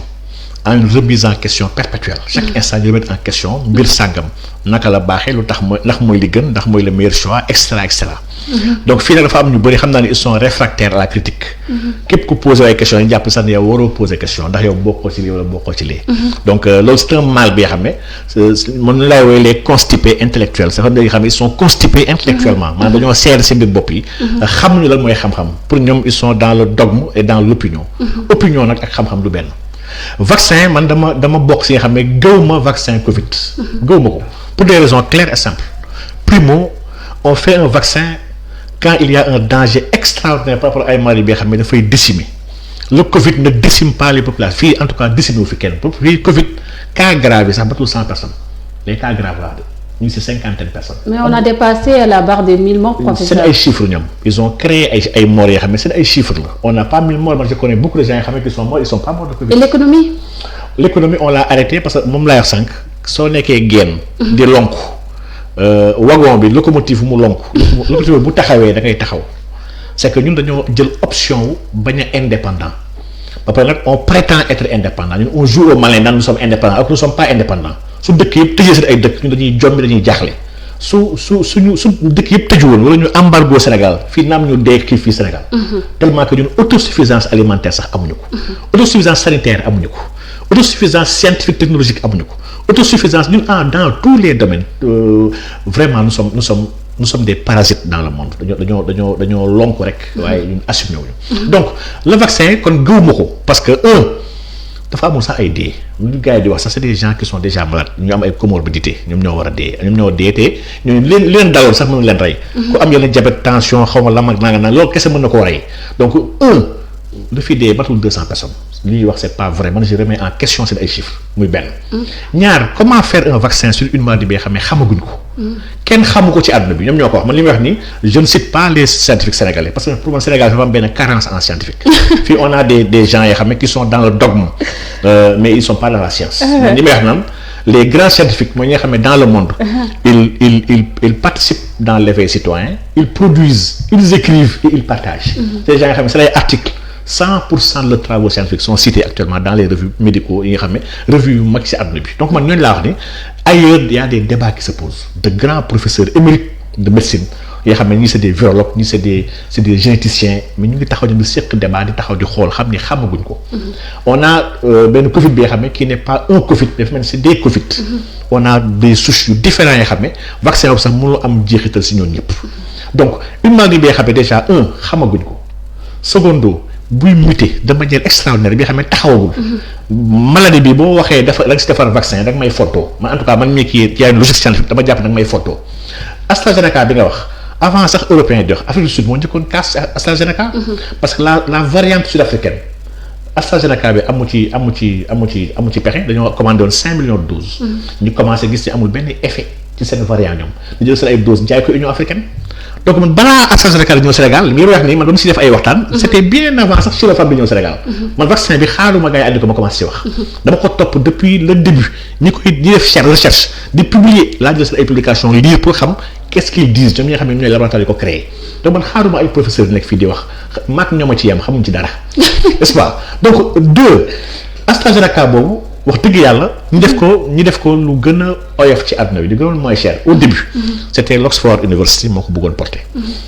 Bill Gates avec sa fondation le CEPI Gavi Bill et Melinda Gates dem démarcher pour ne ko non il faut war ñu ko bàyyi mu libre dañ koy jaay man Bill Gates mu duggee rek ci AstraZeneca ci année dernière 2020 man ci laa commencé tey ci AstraZeneca ne man Bill Gates lu mu dugg sama droit nag am naa droit identifier quelqu'un xam ne kii. c'est un transhumaniste avéré un eugéniste assumé daf koy wax sax moom waxu dañoo war a wàññi àdduna bi nit dañoo bëri vraiment man loolu dama ko xam ci discours Bill Gates. un grand truand bi nga xam ne qui se fait passer pour un philanthrope alors que c'est pas un philanthrope benn businessman la buy truander doomu aadama yi man kii am naa droit tey ci ay waxam am naa droit ay entreprises yoo xam ne lu mel ni Pfizer taxaw ne man am naa vaccin il est efficace à 94,5%. Pfizer boobu nga xam ne il a menti sur 13 médicaments ba ñu amande ko 2,3 milliards de dollars amande bu gën a mag ci àdduna histoire àdduna ki nga xam ne yàgg na maa fen ci ay feebar ci ay garab yoo xam ne il a fait une fausse communication dans son marketing kii su ñëwaatee wax ma encore une nouvelle communication sur un nouveau médicament am naa droit ne man d'accord ma gëwuma ko donc dafa am benn droit sax à ne pas croire que les pro-vaccins bëgg ñu imposer dañoo war a gëm par force ay vaccin man gëwuma ne Sénégal dafa toll ci war a vacciné wu déjà stratégie vaccinale Sénégal sax mooy stratégie bi nga xam stratégie bu ñàkk fayda la maanaam ku am ambition damay vacciner 20% de la population. 20% lii mooy bu Sénégal boo demee Israël yi dëkk yi yoo xam vaccin man dama gëm dëkk yoo xam ne yoo xam vaccin parce que ils ont des milliers de morts d'accord nag ñoom. man waxuma ni vaccin baaxul de. dama ne dëkk yu am ay milliers de morts. on n'est pas dans l'urgence au Sénégal. nous sommes pas dans le même sac dëkk yooyu. muy benn ba pare dëkk yooyu ñi ko defee ñoom dañuy vacciner tout le monde. alors ba tey wax dëgg yàlla am na sens mais da ngay vacciner 20% de la population bàyyi 80% yi c'est que li soo ko defee mooy ku bëgg a defar ceebu jën ne andi naa ceeb bi waaye amul ndox du am gaz. c'est que dañuy fontoo quoi xam nga dañuy fontoo donc lii c'est un problème kon. muy 20% de population sénégalaise muy benn. si 20% boobu Sénégal waxul ba léegi fan lay jëlee garab yooyu. Sénégal waxu ko. Sénégal si ñaan la nekk première dose bu njëkk jot dañ ko may muy Sinopharm. nee dañoo jënd de. waxuñu dëgg 200 000 doses yi may yeneen dëkk lii c'est une diplomatie du vaccin bi xam ne actuellement dëkk yi ñoo nekk di xeex entre ñoom sur les vaccins. donc dañoo may Sénégal 200 000 doses. yemul foofu ñu mayaat ko dans l'initiative COVAX bi nga xam ne initiative Gavi la OMS CEPI Bill et Melinda Gates dëkk yëpp ñoo signé woon dañuy sarax dëkk yu torox yi ak dëkk yu gën a ñàkk jom ci àdduna bi ils sont 98 dañ leen di saraxaale ay garab lii la ñu waxoon ci àdduna bi c'est moi je refuse qu'on me prenne pour un mendiant di ma ñàkkal solo man ma dee sax moo ma gënal ñi may sarax di ma tuuti si àdduna bi. te suñu chef d'état yi dañoo ñàkk jom ba nga xam ne dañuy tuuti si àdduna bi ñoom donc dañuy may dëkku àdduna bi Sénégal dañ ko war a may 1,286,000 doses. dañ ko war a jox dëkk bu nekk en fonction de sa démographie dañ koy jox ay doses dëkk yëpp dañuy may Côte d'Ivoire rek ñoom Nigéria ñëpp ñu commencé Ghana ñëpp ñu leen commencé may donc Sénégal jot 324,000. léegi par rapport à 20% muy 3,500,000 personnes le Sénégal bëgg vacciner Sénégal comment la fas yéene defee loolu c'est que Sénégal waxuñu dara lu leer on est dans un pilotage à vue bi nga xam ne lii képp ku sëriñ war a taxaw sax Sénégal mais comment comptes-tu le faire ak ban xaalis ak yan nga war a commander. donc troisième chose dafa am vaccin yu bëri yoo xam ne man technologie bi ñu jëfandikoo man mi nga xam ne damay gëstu ci wàllu science je ne suis pas médecin mais xam naa technologie yooyu dans li may gëstu man muy nouvel ordre mondial avec l'agenda des mondialistes man technologie yooyu ba mu koy commencé waxtaanee ba vaccin bi créé guñ ko mu technologie des vaccins à ARN messager ak des vaccins à ADN lii dafa am ay répercussions dans le génome humain dafa am répercussions yu ngand yoo xam ne ak yu bëri su ko ay tëral comme projet avec les nanoparticules avec les puçages avec la puce RFID ak la reconnaissance l'identité numérique pour tous avant 2050 yi dafa am ay projets yoo xam ne ay eugénistes transhumanistes ñoo ko porté depuis début année 2000 di ko wax di ko bind chaque fois may man le drame du Sénégal mooy Sénégal la gis dëkk bi nga xam ne benn dof bu gën a rëy maanaam dof ba jullootu bu xamul dara li xew mooy toog déglu kenn laaju ko fa nga jëlee information xool kii lu muy wax mu daal kii day wax rek waaye loolu Sénégal rek la am. dëgg la damay wax ni ñii doxal agenda yooyu. ñuy wax les mondialistes. barki de maa ngi koy wax benn waa ji am papi buumi. moom jàmbaar dëgg la yàlla na ko yàlla fay yiwu. donc ma koy wax ne ñoom ils ont tout écrit. c'est nous qui ne lisons pas. ñoom ils ont tout écrit ils ont fait des livres pour wane société secrète yooyu comment ils veulent fonctionner. fa lañ bëgg yóbbu àdduna bi quelles sont leurs ambitions pour l'humanité fa lañ bëgg yóbbu nit te loolu même bu si arrivé à 100% ñoom dañuy fexe au moins arrivé si à 75% parce que ils se donnent les moyens pour pouvoir y arriver ñu ngi recruter nit yi xam ne am nañu xam-xam ñu wóor leen ñu ngi fexe lu leen recruter pour dugal seen ay causes ñu ngi jéem a fexe moom adduna bi ci wàllu koom-koom xaalis ñu ngi doxal adduna bi en tout cas par rapport seen bëgg-bëgg ñoom ñun ñoo toog di nelaw suñu ay nelaw donc aujourd'hui technologie vaccin à ARN ak vaccin à ADN li gars yi wax sax naan recombinaison maanaam recombinaison virale am na jeexit yu bëri yu mu mën a am te loolu li koy prouver waxoon naa ko ci ay live ma ne gars yi boo xoolee ñoom Pfizer ak Moderna nga xam ne ñoom ñaar ñoo njëkk wax waxu technologie ARN bi ñu utiliser seen vaccin ñoom ñaar seen ay études ñu mel ni ñoom Pfizer ak ñëpp seen étude def sox carrément ni jigéen bu ëmb boo kenn piqûre ça veut tout dire jigéen buy allaité buñ ko piqûre tam piqûre bi ils n'ont pas étudié les fantômes qui sont en allaitement tous les sidaïens nga xam ne dañoo am virus VIH sida dañ leen ber boole leen seen étude may fàttali sidaïens yi dañoo am benn particularité avec le VIH xam ne yooyu la reverse transcriptase maanaam lii ñuy wax transcription li peut-être xanaa beneen débat la ensuite mais transcription ak traduction mooy li nga xam ne mooy jógee ci ADN vers ARN ak ARN vers les protéines lii soxla nekk médecin pour xam ko lii ko waxuma sax soxla sax muus ku mën a lire kese laa wax de dem jëli xam-xamu biologie dem lire ko xam ko di nga xam lan mooy la transcription lan mooy la traduction ak ndax il peut y avoir phénomène inverse des protéines vers l'ARN ak l'ARN vers l'ADN donc lii vraiment ñoom dañoo bés lay étude ne ñoom boole ñu leen si déjà léegi war nañu tax ñu xam ne y a quelque chose bu dekkoon nii même góor sax bu bëgg a am doom bu nekk si wàllu sëy yoon kuy def traitement pour mën a am doom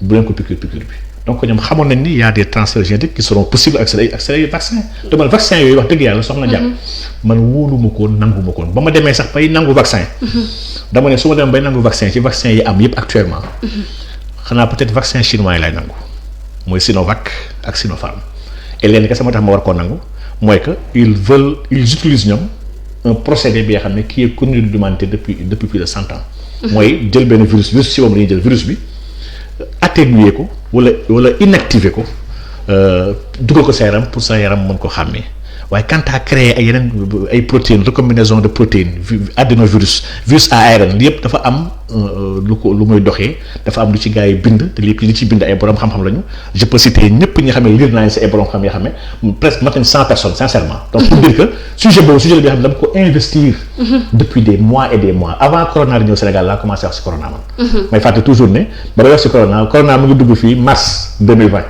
ba may njëkk commencé def ay vidéo di alerter corona c'était en janvier 2020 ak février 2020 fekk vous étiez en avance di wax si waxu géopolitique donc wax dëgg yàlla kon ma lii yii duñ ci ay gan di ci wax sincèrement. d'accord mais professeur waxtu bi xoj na mais duma la fi am te duma la laaj par rapport ak débat bi nga xam ne moo pollué Sénégal on parle que de ça l'affaire Ousmane Sonko, Adji Sarr, les sorties, les émeutes noo ko dundee. waaw yaa may laaj ci li nga xam ne jàpp naa sama du ma ci wax te mooy man lii moom vraiment jar sa wax lu tax ma ne jar sa wax mooy chaque fois damay dalal rek man ci islam. Islam moom balaa muy seetal kenn kii dafa njaaloo il faut 4 nit yu maandu tasendoo fa te woowante wuñu ci islam soo ko nangu ni kii kat njaaloo na loolu dans le cadre Ousmane Sonko Adji Sarr amu ci donc kenn amul droit wax dañoo njaaloo parce que ku ko wax sax islam dafa wax ne sax ku ko wax sax léegi dóor leen 80 coups léegi man fii ñu war a dóor 80 coups bëri nañ. mais les concernés kenn ku bu demee rocceeku les soi-disant. concernés kenn ku bu demee rocceeku ne sama morom bi kat dama violé. tuuma rek la tuuma nag soo ko mënul prouver ci islam dañ la war a dóor instant suñu nekkoon si benn dëkk yoo xam ne dëkku islam la tuuma bi comme ko mënu ko prouver. ay saa yu ko doon jàpp ñu ko doon tànn par carte. parce que dafay yomb nit ku nekk jóg rek gàkkal deru doomu aadama dafa yomb léegi nag il n'est pas question. seetaluma kenn nekkuma di wax pour laver kenn. fii ay nit a fi nekk il faut tamit nit yi tamit comprendre loolu. ñun fii ay nit lañu man ku dul man ak ku mu mënti doon fii ay yonent nekkuñu fi. ay yonent nekkuñu fi ay xutbu zamaan nekkuñu fi ay nit a fi ne nit nag ak ay wàññeekoom. ak ay matadeem ndax yàlla moo ñu bind ñu si ñuy tooñ ak di nekk ci yoon. mu sas nañu di leen ma jéggalu. naa leen jéggal. donc man je suis pas là pour faire le procès de qui que ce soit. ndax man bu ma defoon sama procès bopp sax man sa bopp mooy xanaa damay nekk kenn ma jiitu safara. donc pour dire que nit ku nekk soo xamee ni yow sa bopp doy nga sa bopp bu bëgg tubéy doo nekk di àtte doomu aadama yi man dama siy woote à la retenue par rapport ak wax yi may dégg de part et d'autre na ku nekk xam ne fii bu yàlla wuññi woon kenn ku nekk si ñun li may def. ku mu mënti doon la Sénégal ak ba si sëriñ yi laa ko di nga gis ne naka te kon kii tamit moo def nangam parce que ñun ñëpp ñu ngi def. ku yàlla suturaal kese fi ne. kon lañu am complot bi nga xam ne Ousmane Sonko ak it ñoom ñu ngi koy rek wax par rapport à ce sujet est-ce que nekkul moo gën a yokk sax coow li kii loo xam ne affaire privée la waroon doon. waaw affaire moom depuis le début c'est pas privé. affaire bi moom musul privé. affaire d'état dama jàpp sax ne affaire d'état la léegi nag. La thèse du complot elle est évidente puis il y a eu un complot il y a eu des gens yoo xam ne dans l'ombre xamuñu kan la rek man mënu ma wax ni kii la kee la. am na ñu wax ne président Macky Sall la man sincèrement je pas dire que président Macky Sall donc xam naa ni. nit ku tuuti la te sew te ñàkk jom. dara jomb ko mën na def lu ne. waaye du ma ko jiiñ ndax wax dëgg yàlla ku nekk si ginnaaw on ne sait pas mais xam nañu forcément il y a des gens derrière une fille victime. mais Ousmane Sonko aussi yombal leen ko aussi. waaw c'est que. il a prêté le flanc. oui loolu moom c'est un autre débat. man jàpp naa ni kilifa gi mu doon. vraiment ñu ngi ko doon xaar ci leneen. ñu ngi ko doon xaar ci beneen ci fegu. au moins vous êtes honnête professeur. fegu ñu ngi ko doon xaar ci fegu. parce que man dama ne waxuma sax moom. mbër yi kese ay mbër. bon donte nag ñàkkalu ma solo mbër nag wax dëgg yàlla. donc waaye nag da gis mbër bi nga xam ne sax moom ci conscient na si lan mooy massage. ba embaucher un masseur bu koy fekk këram di ko masser masseur professionnel bu koy masser këram chaque jour. après entraînement da nga mbër ñoo am conscience boobu en ce moment kuy laaj réew. di jëfanteeg ay saay-saay yoo xam ne mën nañu assassiner waate. Ousmane Sonko il a échappé belle sax ma dama jàpp ni bu nekkoon genre police kaay wala waa KGB yooyu gaa ngi koy rey. dañuy jël benn huile kese huile bu doy waar jox ko ne ko dañ lay fay lii maaseel ñu ko boole si lii kese ñu fay la 100 millions. kenn du yëg mu maasee ko huile bi. ñu toog ay 1 mois huile bi commence def ay effet yax yi si moom lay seeyal. loolu gars yi rey si ñu bëree bëri donc quelqu'un buy prétendre à la fonction la plus extraordinaire dans un pays dafa am des choses yoo xam ne mëntu ko mayew fam dafa am benn minimum de regard mu war a am sur sa démarche sur ses postures sur ay nitam ñu muy jegeeg ñu muy waxal sax sincèrement mënatu ko am naa yonent bi sallallahu alayhi wasallam boo ko yàlla dénkee li mu ko dénk moo na libérer doomu aadama yi parce que dafa am mission bu gën a extraordinaire bu humanité kenn mësta am mooy libérer doomu aadama yi génn ci lëndëm and leen ci leer yonent boobu sallallahu alayhi wasallam il pouvait pas se permettre n'importe quoi sa vie intime sax saaba yi xamoon nañ ko on parlait avec lui si léppam ba ci ni mu waroon dundee ni muy nelawee ni muy yeewoo ni muy àndee ay soxnaam xam nañ ko instant tey jii pour dire que il n'a rien de privé dimension bi la ñuy xaar donc quelqu'un bu mel ni Ousmane Sonko di wootee dafa bëgg yor dëkk bi bëgg libérer dëkk bi libérer ko déjà de ses caïmans à l'interne libérer ko de ses loups à l'externe ñooñu ils voudront pas kenn libérer dëkk bi ils vont tout faire pour l'en empêcher donc wax dëgg yàlla nag côté boobu moom loolu man jàpp naa ne benn débat bi xam ne après lépp su jeexee il faut ñu régler ko moom waaye pour l'instant dafa am benn dimension bu grave bi xam dimension bu soxna bëgg naa ñu bàyyi ko xel. muy que man j'entends des ex-officiels. yu commencé prononcer sur cette question là et loolu pour ñuy suivre un peu les relations internationales ak la diplomatie. war na leen jox dara. L'ambassade de l'ancien ambassade ku mel ni Rufin su amee culot di prononcer ba tey sur des affaires internes du Sénégal. li mu def déjà c'est pas diplomatique en tant que diplomate c'est pas diplomatique. un diplomate Éric Zemmour aussi. waaw Éric Zemmour moom kooku moom. c'est raciste. ci bàyyi ma yi ma laa ko boole benn bàyyi ma rek la moom si ginaar yi xar yi laa ko boole waaye waxam tam mun ñu ko ignorer. ndax c'est un des conseillers du président Macron. donc aujourd'hui kon bu ñu demee ba egg à ce niveau là ko ñu war leen taxaw déjà xoolaat wax ci te wax ji soo ko xoolee da ngay tiit. xam nga tax ngay tiit quand un ancien ambassadeur du Sénégal bi nga xam ne kii est liggéey bu rëy parce que kii il est membre d'une loge. yamu ci il est à l'académie française en tant que le plus jeune bu ñu mës a yóbbu académie française moom la. l'ancien médecin là maa ngi l'ancien médecin sax le médecin Rufin est un médecin. n'est-ce pas donc kii décoration Macky Sall si moom la jaaroon à la France jamono boobu sax ça a failli créer ay problèmes entre Abdoulaye Wade ak la France bañ na ko sax après France sax Abdoulaye sori na France. ndax dañoo dàq Macky Sall. ñu jël Macky yóbbu ko France pour décorer ko ordre du mérite des Français donc pour dire que li ça voulait tout dire pour quelqu'un bi nga xam ne nekkul sax président nga war a xam ne kon y a un choix qui a été fait sur la personne de ce gars-là phénomène boobu ñu bëri dañ ko bàyyiwul xel mais Rufin a été l'artisan. Rufin fii nekk de 2007 bu ñu fiy jógee en 2011 nit la bi nga xam ne tous les cercles de ce qu'on appelle les pro-français te xam naa say homme politique fii Sénégal fii ñu bëri ñu xam seen ñu bokk ñoom il se retrouvait chez lui chaque mois dafa doon maye ay buffet ak des dîners yoo xam ne des généraux de l'armée du Sénégal des députés des ministres des hommes d'affaires sénégalais ak tout le patronat français dañu doon tase di waxtaan pour les intérêts de la France waaye liggéey la pour la France-Afrique pour la dimension soft de la France-Afrique donc aujourd'hui su ñu amee officiel bu mel noonu buy wax ci waxu éliminer ne pas éliminer di sañ-sañ sax di prononcer wu di Sénégal alors qu'il n'est pas en fonction et il devrait pas. sur un dossier boo xam ne nit yi. on juge que c'est privé. dossier bu privé la après dossier bi nga xam ne sax il est en cours. les Sénégalais sax ñu leen ci wax yéen yow miy français nga taxaw am culot di ci wax. lii déjà daf ñuy renseigner ci benn affaire te li muy confirmer mooy li Sénégal def. ndax Sénégal dañoo jël benn discours qu'on a essayé de planifier discours boobu dafa dépasser Macky Sall. On a parlé de forces occultes et de terrorisme dans les plus hautes sphères de l'État du Sénégal. maanaam ay ministres yi nga xam ne ñooy ñi gën a kawe ci ndombol tànk. ministre des Affaires étrangères ministre de l'Intérieur. Et un ex-capitaine aussi de l'armée. un capitaine fou. un capitaine fou laa ko jàppee c'est que. professeur. ñëpp quand ils disent la même chose. wax dëgg yàlla ñoo war a tiit.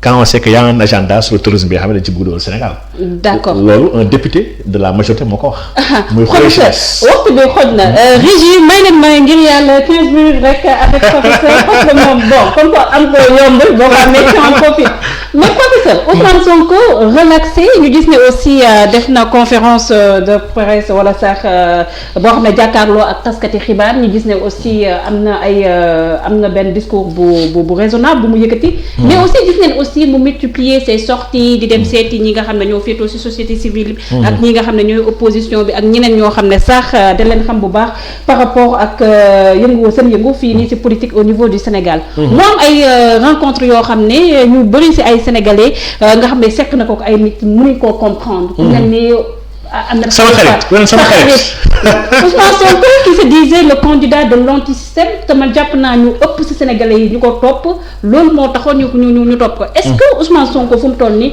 il n'est pas en train de trahir ses principes sur ce coup. waaw phénomène la bi nga xam ne pour man il peut y avoir ñu te sax des canevas de décryptage yoo xam ne yu différents suivant fa lañ situé wu pour ma part xawma quelle est sa logique derrière waaye sama njort dama jàpp ne c'est une logique de quelqu'un bi nga xam ne gis na ni dañ may waaj a sacrifier dañ maa bëgg évincer parce que effectivement l'état en place moom man gëm naa ni duñu taxaw ñoom ils veulent massacrer Ousmane Sonko muy benn léegi dans cette logique là mu gis ne y a des combats yoo xam ne que qu'on soit dans le système ou hors du système wala à côté du système wala en dessus du système wala en bas du système bi ñun ñëpp xam combat bi nga xam ne mooy combat systémique bi nga xam ne moo ñu boole. voilà mooy l'agenda républicain.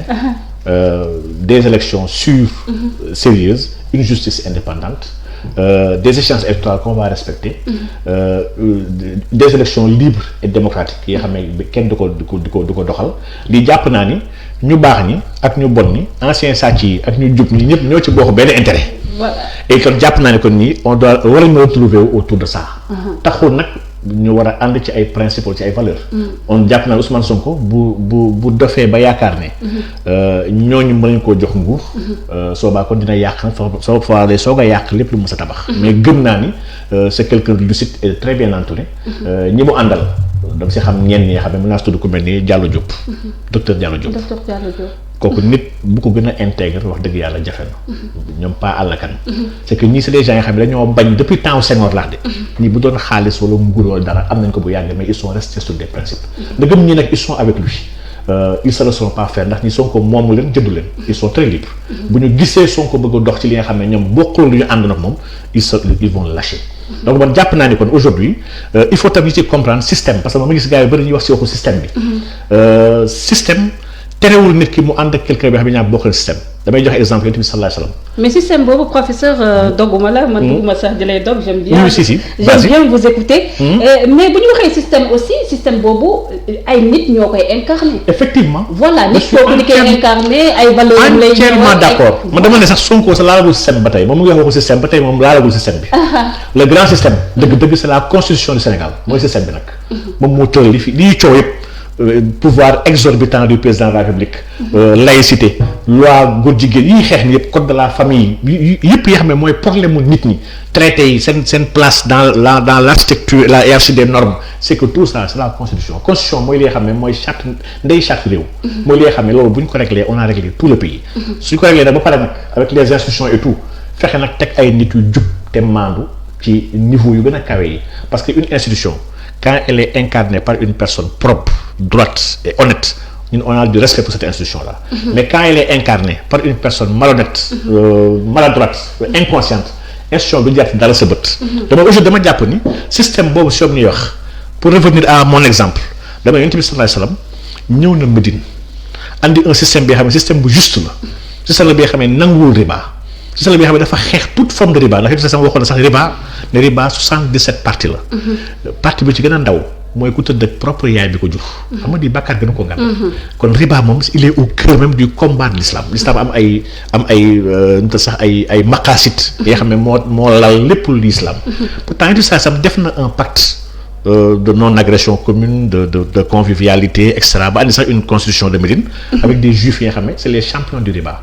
maanaam sàcc gënul mag rek juif ci kaw suuf. ndax ñoom dañoo gëm sax ñoom 10 commandements yi yàlla jox yoon ci Yàlla Moussa pour ñoom ça dañ ko war a observer entre juifs lii ba mu juif nekk fii Sénégal yi nekk fii Dakar loolu ñuy doxal.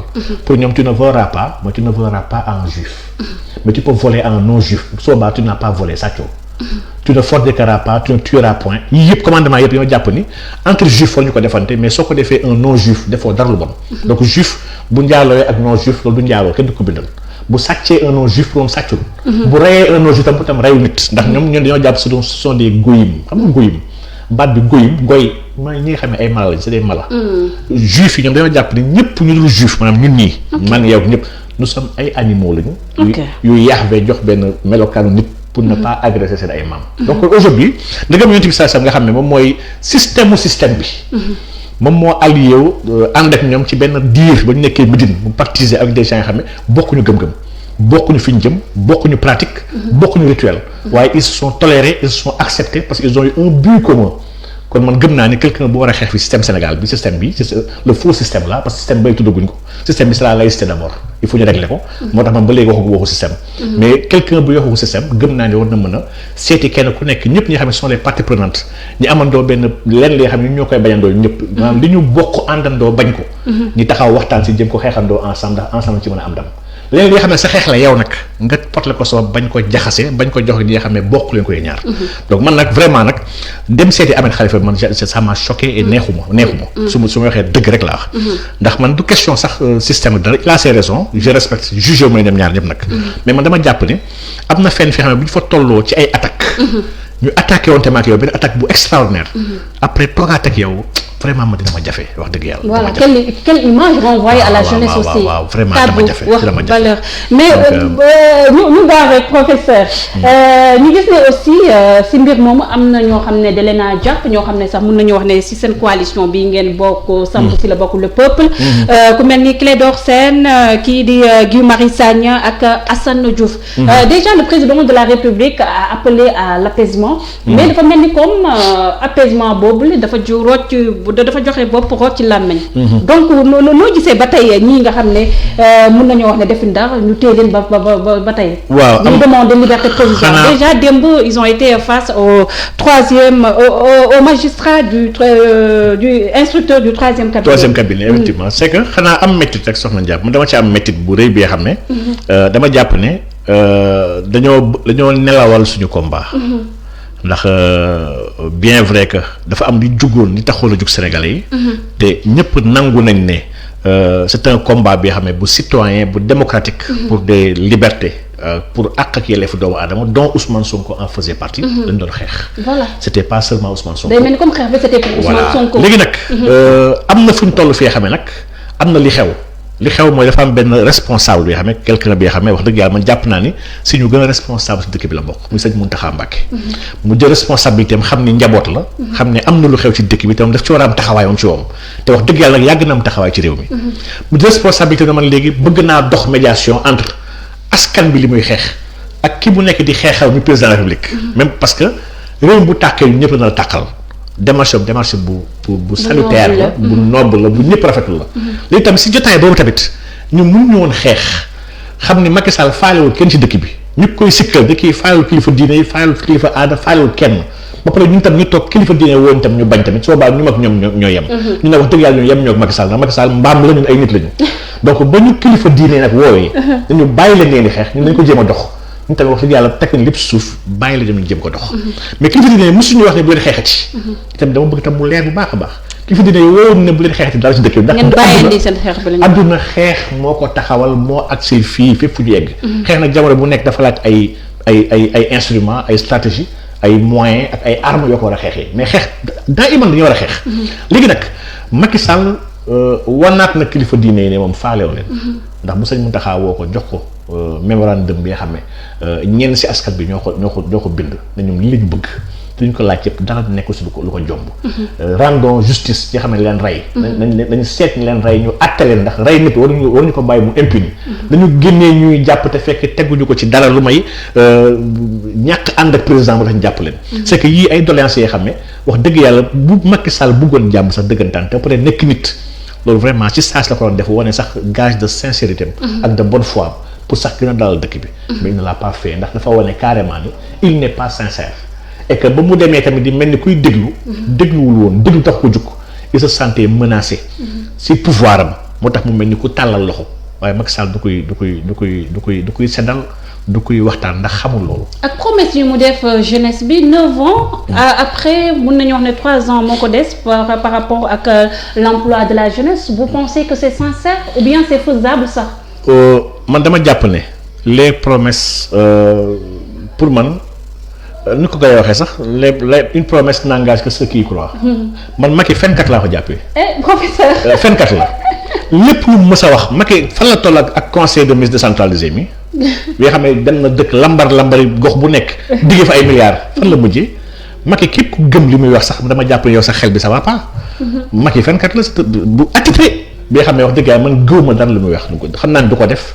du ko def pour reprendre ses propres mots à lui donc wax dëgg yàlla la jeunesse instant doit être consciente elle doit être debout war a xam ni carrément ñii toog fii di ñu nargué jeunesse boobu si moom ay ndaw Macky Sall dañ bitim réew traité ñu ay terroristes jeunesse boobu ay ndaw Macky Sall dañ traité ñu ay mbër yu amul combat.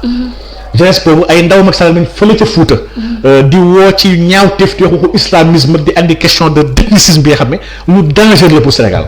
dama ne ndaw Macky Sall saa yu demee wax ay bêtises yu réew ñu wax yi nga xam ne lépp lu ñu wax mën a taal réew lu Malick Sall wax fële ca Matam wallaahi mën a taal réew yàlla moo defal tawfeex ba am na ñu conscience dëkk ba taalul réew mi. dama ne saay yu mel nii suñu àndeek nguur ñun aujourd'hui la jeunesse doit être consciente taxaw xam ni suñu jàmm ji ñu doon suñu ay maam. suñu xéewal yi yàlla jox ñu suñu biir suuf ñor ko jëriñ suñu ay doom mën a nekk suñu donkaasi gi bu ñu bàyyee Samba Boy bi mu yàqal ñu ko ñun ñoo tooñ si boobu kenn tooñ ñu kii lañ def fa la jëlee. et la sortie de Adji Sarr mënuñoo wax Sonko te waxuñu aussi Adji Sarr. tout le monde demandait où est Adji Sarr où est Adji Sarr il faut que mu génn mu wax. ñu gis ne aussi wax na def na ay révélations. yow loo jàngee si sorteem.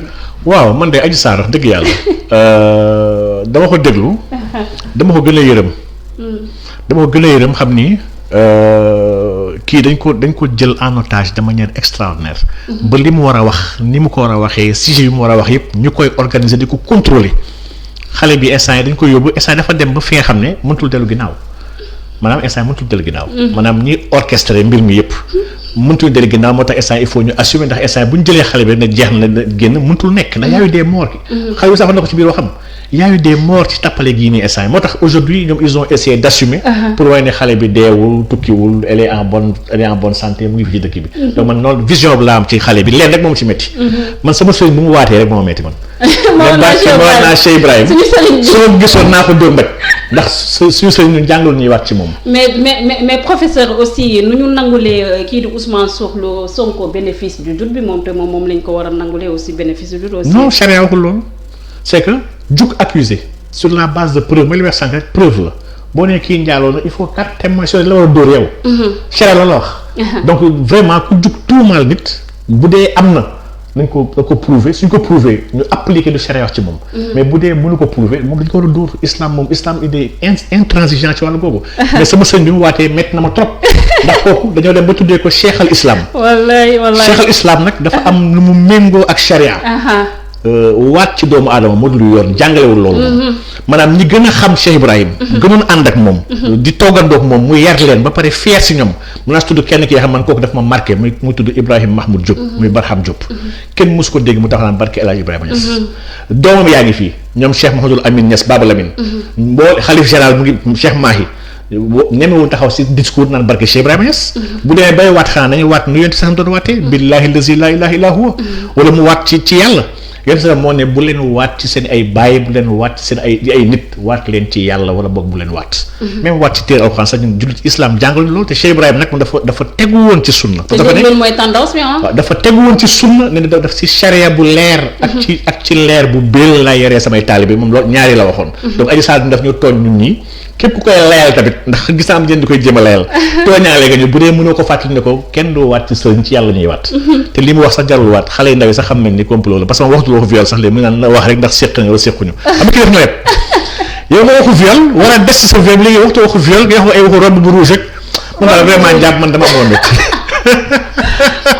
macha allah émission bi neex na man bëgguma woon tëj sax mais foog ñu tëj. waaw te internet yi aussi ñu ngi naan ñu defaat une heure mais bon. ziar naa leen nag parce que déjà 3600 personnes ñoo ñuy suivre. en direct c'est pas évident. c'est vrai te ñoom ñëpp kenn décroché wu. ñu naan pour ñu defaat une heure de ziaral ma leen nga nuyul ma leen en tout cas maa ngi di nuyu. parce que dëgg yàlla te des commentaires positifs la. damay dox si mbedd bi sax wallaahi gis ay nit yi xam ne lay nuyu màggal la te damay xam ne sama jëm li jaru ko. ma xam ne nag mbëggeel boobu ñu am ci bëgg dëgg. yàlla ñu yàlla saxal ci yoonu dëgg boobu ñu bañ koo wàcc. wax dëgg yàlla da leen amee njukkal parce que toog bi ñuy toog fii di wax ñun ëpp ñu leen xam-xam gën ñu leen baax gën leen xam lu baax yàlla mooy nattu rek ñu mel ni soxna Ndiaye xam ñu dañu woo force bi ñu ñëw wax dëgg yàlla ñuy waxtaan ak ñoom nag di wax suñu xalaat rek on n'a pas de prétention ëpp ñu xam-xam kenn waaye nag on partage sincèrement avec sincérité li ma gëm laa waxuma ko nag pour dara donc maa ngi leen di jaajëfal leen remercier chaque fois message ñuy envoyé nit yi la gis la nuyu bàyyi seen ay activités nga gis sax ay mag ay parents ndeysaan wallaahi di daw yi dagg seen yoon ñoo ne ñu professeur maa ngi lay nuyu kontaan naa ci yow loolu rek man dama jàpp ni loolu wécc na saaga yeeg xas yi vraiment man baal naa ñi may saaga waaw ngir ñi daal dañ ko ne combat bi incha allah rabbi.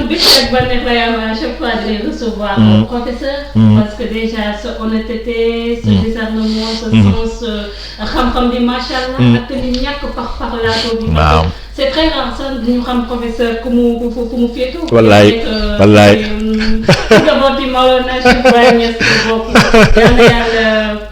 yal na yàlla dëgëral taxawaay. amiin amiin amiin amiin yaa rabbi amiin ñu bokk lépp. ba ñu fekkee yëpp. amiin incha allah ñu libéré Sénégal. ñu libéré Sénégal wallaay Sénégal fu ñu libéré ko. aussi tamit nit yi bàyyi dëkk la nit ñi aussi fu fi dëkkul dëgg la.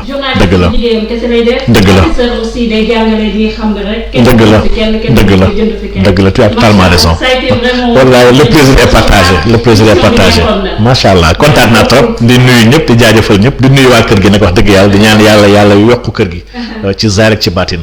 yéen yàlla sàmm la ndax wax dëgg yàlla man dafa am professionnalisme ak benn dal bi nga xam ne que moom chaque fois su ma ñëwee jàkkaarloo ak yow lay seetlu ci yow. la ñaan yàlla dëgëral la te sàmm la. yàlla yokku la ba ca kaw a kaw ndax wax dëgg yàlla war nañu am journaliste yu mel nii uteeg yenn xeetu journaliste yi xam ne bëgg mën a tudd seen tur yi taaxuraankat yooyu nga xam ne bëgg mën a tudd waaw dañoo am journaliste yu baax yu mel ni yow am tam ay avocat yu baax parce que ajira bi gis naa beneen rab bu nekk ci wetam parce que ma ne dafa am ajira bi ak alaaji rab bi waaw ñaan yàlla daal yàlla mel ñu ay journaliste yu baax am ay avocat yu baax am ay ustaas yu baax wax dëgg yàlla def jàmm Sénégal ndax Sénégal wax dëgg yàlla du ñoo ko bokk su fi jàmm amul ñun ñëpp ñoo ko nar a yëkk moo tax on doit contribuer ensemble ci jàmm jooju am te premier pas bi ñu war a teg pour jàmm bu am mooy ñuy waxante dëgg te yàlla rek tax bañ a naxante li mooy premier pas pour jàmm am il faut qu'on se dise la vérité comme c'est après nag ñu jéem a xool lu yàqu nu ñu ko war a defaree ak kan moo yàqu ñu ko war a punir donc lii moom jàpp naa ne tant que nekk guñ si nag wax jaa fi nekk rek waaye duñu demagum fenn waaw jërëjëf sama jàpp. Merci beaucoup professeur, merci aux internautes yéen ñoom topp di ñu suivre ça a été un plaisir franchement waxtaan bi neexoon na gis nañu ci seen commentaires yi positifs yi ngeen def par rapport ak professeur Cheikh Oumar Diagne mu nekk jëm joo xam ne à chaque fois mbégte ak bànneex la ñu am di koy dalal fii suñu plateau le rendez-vous de Sénégal 7 on se donne rendez-vous demain inch'Allah ak it beneen invité boo xam ne tamit ñoom la leen sa xarit Dame Mbodj. inch'Allah kooku moom mooy layam-layam ñu ko bu mu layam-layam su ñëwee. non moom layam-layam macha allah Dame moom sama xarit la moom.